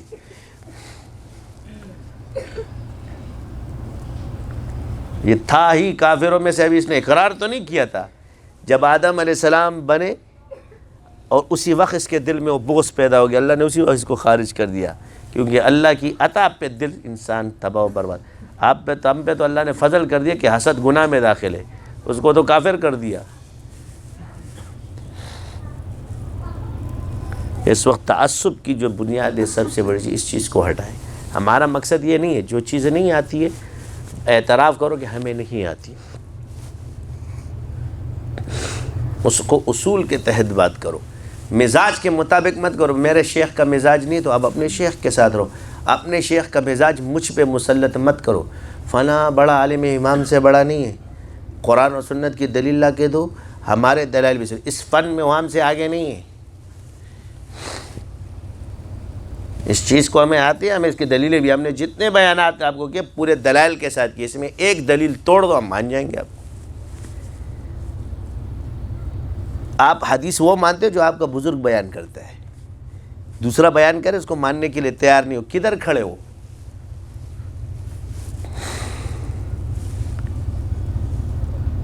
صحیح روایت آئے گی اس میں تمہارے کسی عالم نے کہا کہ اس میں یہ ضعف ہے, تم اس کو تسلیم کر لو گے. یہ آج کل ایک مزاج نکلا, اس کی اصلاح نہیں ہونی چاہیے. اس مزاج کی اصلاح نہ ہو کہ انکار حدیث کی طرف سے. پہلے کہتے تھے اگر موضوع روایت کا بھی انکار نہیں کرو بھائی, اب وہ کون سی موضوع روایت کو رد کیا جاتا تھا؟ جو نص کے خلاف ہو. آج کل سارے مجتہد بنے ہوتے ہیں.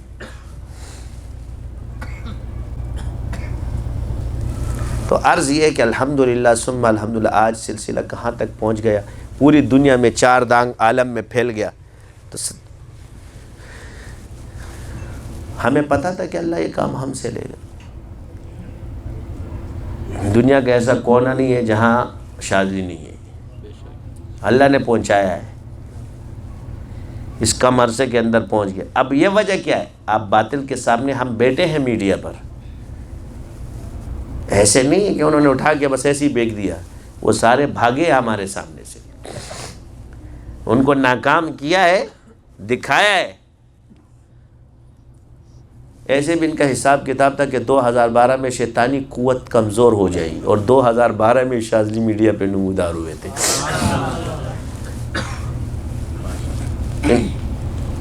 سن 2012. پھر یہ الگ ہے کہ اس میں خوبیاں کیا ہے، عادات کو ہم بعد میں بتائیں گے. میں 2012 بتا رہا ہوں. اور اس وقت سے لے کے آج تک الحمدللہ ثم الحمدللہ شیاطین سے ہمارے شاگرد کہتے ہیں نفسیاتی ہو جاتے ہیں مجنون. میں نے کہا ہمارا مجنون بھی کام کا ہے، نفسیاتی بھی کام کا ہے. ہم نے اس کو اندھے ہو کے لڑنا سکھا دیا. نقصان شیطان کا ہے، ہمارا نفسیاتی بھی کارآمد ہے. کیا ہے؟ بگوڑا بھی کارآمد ہے، مجنون بھی کارآمد کر دیا ہے. کیوں کر دیا؟ ہم نے علم کیوں سکھایا؟ اس لیے کہ علم کے ذریعے لوگوں کا علاج ہوتا ہے. اگر پیسے جائیں گے کام تو صحیح ہو جائے گا نا. علم کو تو غلط استعمال نہیں کر سکتے، جو سیکھا ہے اسی سے کرے گا، باقی اس کا دل اور اس کے عمل اس کے ساتھ. تو ہمارا کام ہو گیا. تو اس سے ایک اناڑی ہے اور ایک کھلاڑی ہے. اگر کھلاڑی تم سے پیسے لے بھی لیتا ہے تو کام تو کرے گا نا. وہ تمہیں نظر نہیں آئے گا، مگر اس نے جس طریقے سے کاٹ کی ہوگی علم والا پہچان جائے گا کہ اس نے کام تو کیا.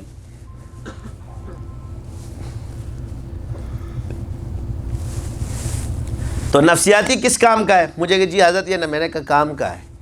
میں نے کہا کیوں؟ اس کو وسوسے آئیں گے، شیاطین نے مارو مارو مارو مارو مارو مارو مارو. تو میں نے کہا یہ تسبیح ایسی تو مارتی نہیں، مارتی تو ہے وہ. کیا کہا؟ جب تلوار چلائے گا ایسی تو جو اصلی میں آئے گا کٹے گا کہ نہیں کٹے گا؟ چلانا جب سکھا دی، ایک کو تم نے سکھائی نہیں، اوپر سے تلوار لگے تیرے سر پہ مارے، وہ بہتر ہے یا یہ پاگل جو گھما رہا ہے چلانا جانتا ہو وہ بہتر ہے؟ بتاؤ. پاگل چلانے والا بہتر ہوا. کیوں؟ کہ دشمن اس کی طرف جب آئے گا تو کٹ کے گر جائے گا، اور خیال میں کچھ نہیں کہ ایسے ہوا میں اڑاتا جائے گا. کیونکہ وہ کام دشمنوں پہ کر رہا ہے. وہ یہ نہیں کہتا کہ فلاں نے میرے پر کیا، جو شیاطین ہے ان کو ختم کرو، مجھ پہ شیاطین اٹیک کرے. اس کو وسوسہ ہم نے کہ اس کے کیا آ گیا دماغ میں؟ مجھ پہ شیاطین اٹیک کر رہے، مجھ پہ شیاطین اٹیک کر رہے. تو لڑا کس کے رہا ہے؟ ساتھ رہا ہے. بس بات ختم. اب وہ پاگل اور مجنون کیوں ہوتا ہے؟ اب میں تمہیں بتاتا ہوں تم لوگوں کی وجہ سے ہوتا ہے. کہ ایک شخص جب اپنے شیخ اور سلسلے سے بدگمان ہو جائے تو وہ، اور اس کو کرنے والے آپ لوگ ہو. جو شخص اپنے مشائخ کے ساتھ بالکل صحیح طریقے سے چل رہا ہے وہ خراب نہیں ہوگا. عقیدے کے ساتھ اور اصول کی پابندی کے ساتھ چلتا رہے، اس کو نقصان نہیں ہوگا. تو عرض یہ ہے کہ جو لوگ اور سلسلے سے، ہمارے سلسلے میں زیادہ ذکر نہیں، پاگل بالکل ٹھیک کہتے، وہ نہ کرے، مگر ان کو نہ روکے. اس سلسلے کے اندر ہے، ہم کر سکتے اور کروا بھی سکتے. ہمیں وہ بھی حاصل ہے جو تعداد میں، وہ بھی حاصل ہے جو کمیات میں، وہ بھی ہے کیفیات میں، اور وہ بھی حاصل ہے جو آپ کہتے ہیں نا ایک دفعہ کہیں گے تو بہتر ہے. اور اس کی پوری تفصیل بھی ہم آپ کو بیان کر دیں گے کہ ہے.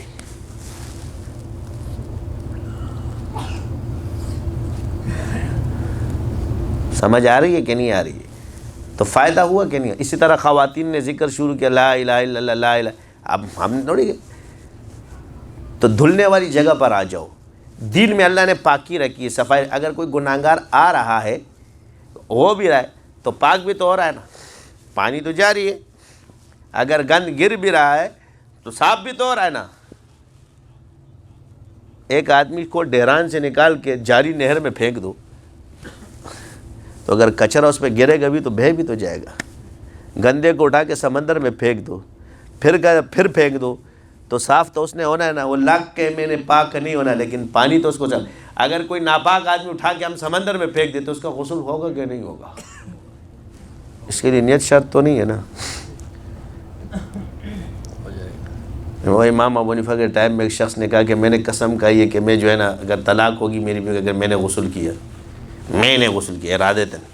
امام ابو حنیفہ رحمۃ اللہ علیہ لے گئے اس کو، چلو آؤ بھائی آج نہر کے کنارے ہم وہ کریں گے۔ ایک شاگرد کو بولا جیسی نہر آ جائے اس کو دھکا دے دینا۔ وہ جیسی نہر آئی اس نے اٹھا کے ایک لات ماری اندر، سیدھا جب نہر میں ڈوبتے 4-5 یہ کیا کیا آپ نے میرے ساتھ؟ کہا بس جا، تیری بیوی بھی تیری بچ گئی، تو بھی پاک ہو گیا۔ تو غسل میں نیت فرض نہیں ہے، سمجھ آ گئی؟ یہ علماء کے لیے نکتے موجود ہے اس کے اندر کہ وہ علماء اس چیز کو سمجھے کہ آپ کو دین کا مقصد سمجھو کہ آپ دین میں کیوں آتے؟ پاک ہونے کے لیے، کیونکہ دین کا مطلب علم ہے اور علم کی نسبت پانی کے ساتھ ہے، یعنی ہم علم کی برکت سے بار بار صاف ہوں گے۔ حضور نے جیسی مثال دی کہ ایک شخص 5 دفعہ غسل کرے، کیا وہ جاری نہر میں، تو یہ کیا ہے؟ یہ مثال دی ہے، یہ مثال ہم لوگوں کے لیے کہ جو لوگ دین میں پڑھتے ہیں۔ مایوس مت ہو وہ لوگ جو گمراہیوں میں پڑ چکے ہیں، ان کو اللہ کے ذکر دو تاکہ وہ پاک ہو جائے، اور تم ڈرو کہ تم میں تکبر پیدا نہ ہو جائے کہ میں کوئی شے ہوں۔ اپنے آپ کو کمزور سمجھو لیکن اپنی نسبت کو نہیں، کیونکہ نسبت اللہ کی طرف سے اور ذات تمہاری، ہمارا کمال نہیں ہے۔ دین میں قابلیت نہیں چلتی، قبولیت چلتی ہے۔ جسے اللہ قبول کر لے اسے قابل بھی بنا دیتا ہے۔ قابل جو اپنے آپ کو سمجھتا ہے اس کو باہر کر دیا جاتا ہے، جسے قبول کیا جاتا ہے اسی کو اللہ قابل بناتا ہے۔ تو جسے اللہ نے قبول کیا اسے اپنے نام کی توفیق دے دی اور اس کو قابل بنا دیا اس کے کہ وہ اللہ کا نام لینے والا بنی۔ یہ کم ہے، ہمیں کیا ملا؟ ان کو اللہ نہیں چاہیے، ان کو مال و دولت اور زر چاہیے، منصب چاہیے کہ لوگ میرے ارد گرد گھومیں، اس لیے تم میں نہیں آئیے۔ احسان فراموشی آپ کے اندر پیدا کرے گا شیطان، یہ نہیں کہ یہ اس کا رستہ ہے، ایک وقت آئے یہ غلط ہے۔ وہ ہم نے کسی کو نہیں کہا، ہم تو یہ کہتے ہیں کہ یہ فیض کے مختلف رستے ہیں، جو آسمان سے بارش برس رہی ہے اس کی مختلف نہروں کے ذریعے انسان اس سے سیراب ہوتا ہے، کئی مدرسے سے تو کوئی خانقاہ سے، کوئی حکمت سے، کوئی سارے وہ سیرابی ہے۔ بس جہاں کہیں کہیں شیاطین نے تصرف کیا اس تصرف کو ختم کرو، اس چیز کو ختم، اس کا رد مت کرو۔ انسان جب بیمار ہوتا ہے نا، انگلی پہ زخم آ جائے تو اس کا علاج کیا جاتا ہے، یہ نہیں کہ انگلی کاٹ کے پھینک دو، جب ناسور جب تک نہ ہو۔ یہ کہتے ہیں ناسور بن گئے، شیاطین سے لڑنا آتا نہیں ہے تو کیا کرتا ہے؟ پھر جب تم سیکھو گے نہیں تو پھر تمہارے بزرگوں پہ بیٹھ کے ایسی ایسی باتیں تم تک پہنچائے گا کہ وہ غلط وہ تم مانو، کیونکہ اس کی شخصیت کو تم مانتے ہو، اس کے ذہن پہ تصرف کرے گا اور اس تصرف کے ذریعے وہ تشریحات مانتے رہو گے، تم اسے مذہب بناتے جاؤ گے جو آج کل موجود ہے اس میں۔ کیونکہ آپ کا عقیدہ تو ہے کہ بالکل اللہ نے کو محفوظ کیا ہوا ہے، تو اللہ نے تمہیں محفوظ تب کریں گے جب تم ان چیزوں کو پورا کرو گے، جب تم نے کیا ہی نہیں تو پھر کیا ہوگا؟ تو جس چیز کا اللہ نے امر کیا ہو، حکم دیا ہو، اس کو نہ کرو گے تو کمزوریاں پیدا ہوتی ہیں۔ ہر شعبہ اپنے حساب میں کام کر رہا ہے، ایک دوسرے کا دستے بازو بن کے رہو۔ شکایتیں تو لوگ آپ تک پہنچاتے کیونکہ آپ سننے والے لوگ ہو، کان کے کچے، بلا تحقیق بات تو فوراً سن لیتے ہو، خود تو معصوم بنے ہو، دوسرے کو گناہگار سمجھتے ہو، وہاں شریعت کے حدود بھی بھول جاتے ہو۔ ہم نے سنا ہے تو بس یہی جھوٹ ہے نا، آپ نے سنا ہے، حضور نے فرمایا جس نے سنی سنائی بات دوسرے تک پہنچائی یہ جھوٹ ہے۔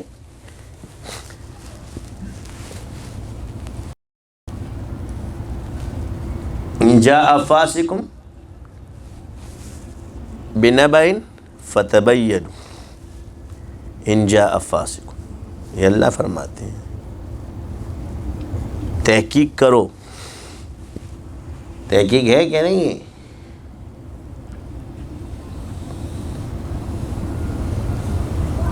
تو آپ کی تحقیق کیا ہے؟ کہاں سے فاضل ہے؟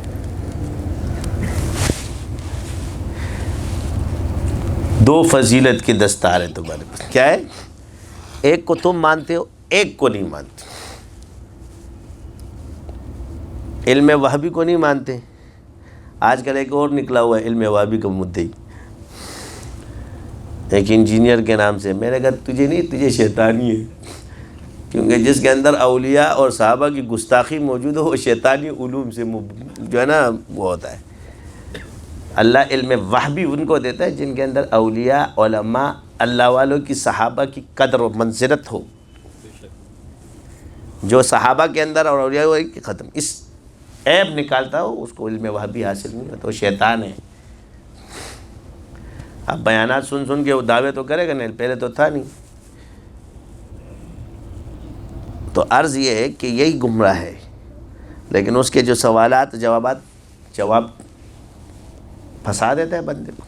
کیوں؟ اس لیے کہ اس کو شیطان بتاتا ہے.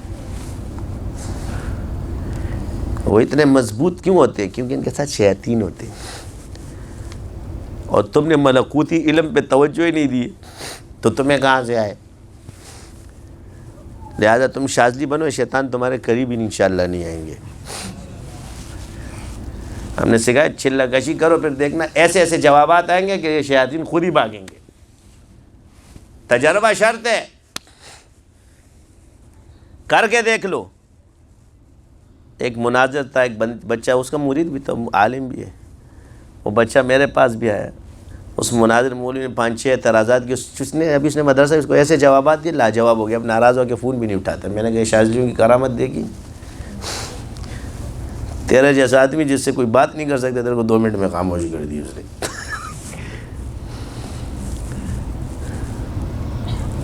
اور جوابات بھی ٹکا کے. میں نے کہا باغ جواب تو دیے تو نے صحیح. عرض یہ کہ نہ چھیڑو ان کو. آپ کو کوئی اعتراض ہو آج تو عرض یہ ہے کہ ہماری چیز غلط نہیں. الحمدللہ ثم الحمدللہ. آپ نے پہلے کہا، ہم نے پہلے نہیں سنا، پہلی بار سن لیا تو یہ اصل ہے. اور ابھی تک جتنے لوگوں نے اعتراضات کیے الحمدللہ جواب دی. اصلاح کے طور پہ صرف یہ نہیں کہ یار میں یہ بچ جاؤں اور میرا عقیدہ خراب ہو جائے. سب سے پہلے آپ کا ایمان اور عقیدہ درست ہونا چاہیے، تب ہی آپ کا عمل آپ کو نجات دے گا. جب آپ کا ایمان خراب ہو گیا تو آپ کا عمل آپ کو نجات نہیں دے گا. آپ کو ترقی صحیح عقیدے اور صحیح ایمان کے ساتھ ہے. جب آپ حدود سے افراد و تفرید کا شکار ہو جائیں گے، یہی نقصان دہ ہے. اپنے نمازوں کو مضبوط کر لو. بعض لوگ معذور ہوتے تو اپنے سے وہ نہیں کرو، معذوری ہوتی اس میں. وہ معذوری وہ جانتا ہے، تم اس کو مت سکھاؤ. اس کے بعد علم ہوتا ہے، علم والوں کو پتہ ہے کہ ان کے اندر جو معذوری ہے، کیا فرض ہے، کیا واجب ہے، کیا سنت ہے. ان کو تو ایک عام آدمی ان کو نہ سکھائے کہ بھائی کیا معذوری ہوتی ہے انسان کے ساتھ، لیکن جان بوجھ کر قصدن وہ کام کرنا وہ ٹھیک نہیں. تو اللہ ہم سب پر اپنا فضل فرمائے، کرم فرمائے.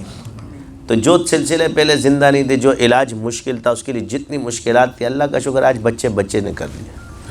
جس کے لیے آپ نے لکھا آپ کے صفوں پہ بہت مشکل کام ہے، تو وہ مشکل کام تو ہم نے حل کروا دیا، اللہ نے ہمیں ذریعہ بنا دیا. لیکن سلسلے کی برکت سے تو سلسلہ تو آج آ گیا. تو آج وہ مشکل کام جو آپ کتابوں میں پڑھتے تھے، آج بچہ کرتا ہے. بھائی ہم آپ کو مشاہدہ کر کے دکھا رہے، تم نے پڑھا، ہم دکھا رہے کہ دیکھو کرتا ہے، اور مانتے بھی ہیں سب. تو عرض یہ ہے کہ یہ شریعت سے ثابت چیزوں کا انکار نہ کریں.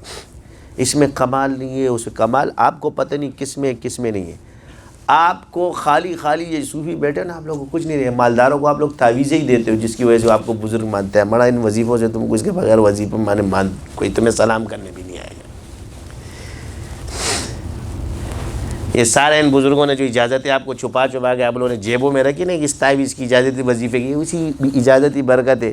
یہ چلہ کشی والے بزرگوں کی اجازت آج تک چل رہی، جس کی وجہ سے آپ بے چلے لوگ کامیاب ہو اور اسی کا انکار کرتے ہیں. تم کسی کو ادھر 1000 مولوی بیٹھے ہوں گے، ادھر جا کے دیکھو، جن کو دم وغیرہ نہ آتا ہو، نہ تعویذ آتا ہو. کوئی پوچھنے آتا ہے؟ یہ بزرگ صرف آپ لوگ ہوں. ایسے ایسے بزرگ دکھا دوں، قسم خدا کی پوری عوام کا پیر تعویذ ہے، جس کا صحیح تعویذ چلتا اسی کے پیچھے چلے جاتے ہیں. یہ بڑے بڑے سیٹوں کو اپنے خود تعویذ دیتے ہیں، ان کو ہم کیوں نہیں بیچتے ہیں ادھر ادھر؟ انویسٹر کٹ جائیں گے. کیا کٹ جائیں گے؟ ہم آپ کے انویسٹر کبھی بھی نہیں کاٹیں گے،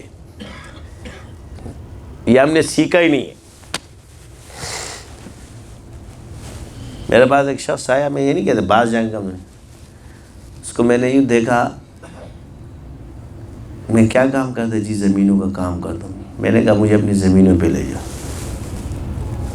ساتھ میں مولوی صاحب تھے، باہر گیا مشورہ کر کے، اس نے کہا حضرت میں آپ کو بتاتا ہوں. میں نے کہا ٹھیک ہے چلا جا.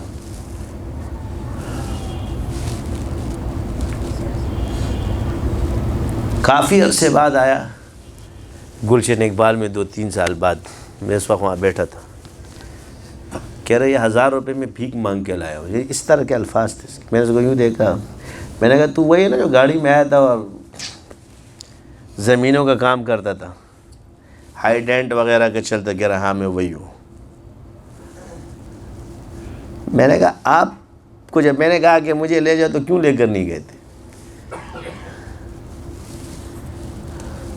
کہہ رہے بس وہ یہ اور وہ. میں نے کہا وہ یہ نہیں، میں تجھے بتاتا ہوں. تجھے اس مولوی صاحب نے منع کی کہ بندہ مجھے صحیح نہیں لگا، کہیں یہ لالچی نہ ہو. سیدھی سیدھی بات بتا. کہہ رہا ہاں یہی کہا تھا. میں نے کہا یہ چیزیں اللہ دکھاتا ہے، یہی چیز دیکھ رہا تھا جو تو آج کر رہا ہے، ورنہ میں کسی کے پاس جاتا نہیں ہوں. اور آج تجھے دکھا دیا، مگر چلو یہ جو تو بھیک مانگ کے لایا نا، یہ تو تجھے واپس نہیں دوں گا، یہ ادھر ہی رکھ. باقی تیری کاٹ واٹ کر دی اور جا. وہ غائب تو آج تک غائب. ٹھیک ہو گیا ہوگا. تو عرض یہ ہے کہ لوگوں کو اس طرح کی فضول باتوں سے، ایک آتا نہیں ہے بندہ آیا ہے اور اس کا کتنا نقصان ہوا، تباہ و برباد ہو گیا. تو غلط مشورے بھی نہیں دیا کرو کسی کو. ایک کام آپ کو نہیں آتا تو اس کو ماہر کے سپرد کر دیا کرو. لہٰذا اگر آپ کو تشخیص نہیں آتی تو کسی پہ بدگمانی بدظنی کرنا یہ حرام ہے، یہ ٹھیک نہیں ہے. سبحانک اللہم و بحمدک اشہد ان لا الہ الا انت استغفرک. اللہم صلی علی محمد و علی آل محمد.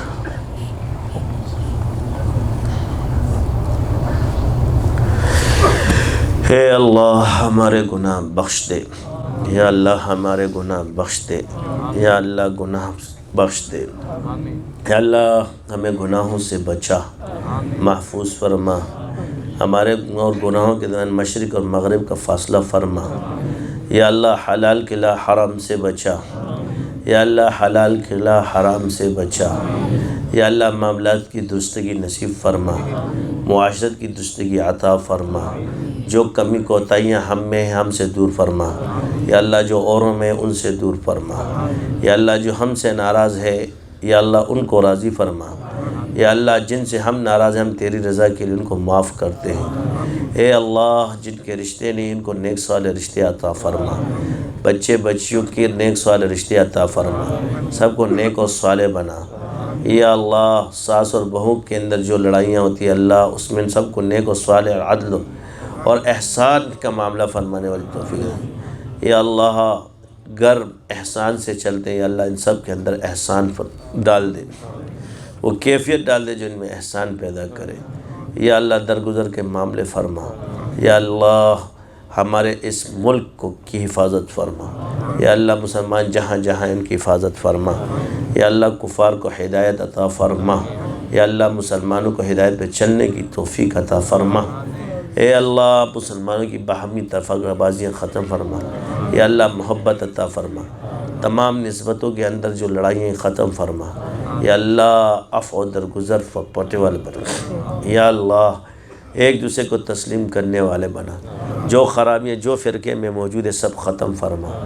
سب کو اہل حق کے تابع بنا. اللہم انی اسألک خیر ما سألک منہ نبیک محمد صلی اللہ علیہ وسلم انت المستعان وعلیک البلاغ ولا حول ولا قوت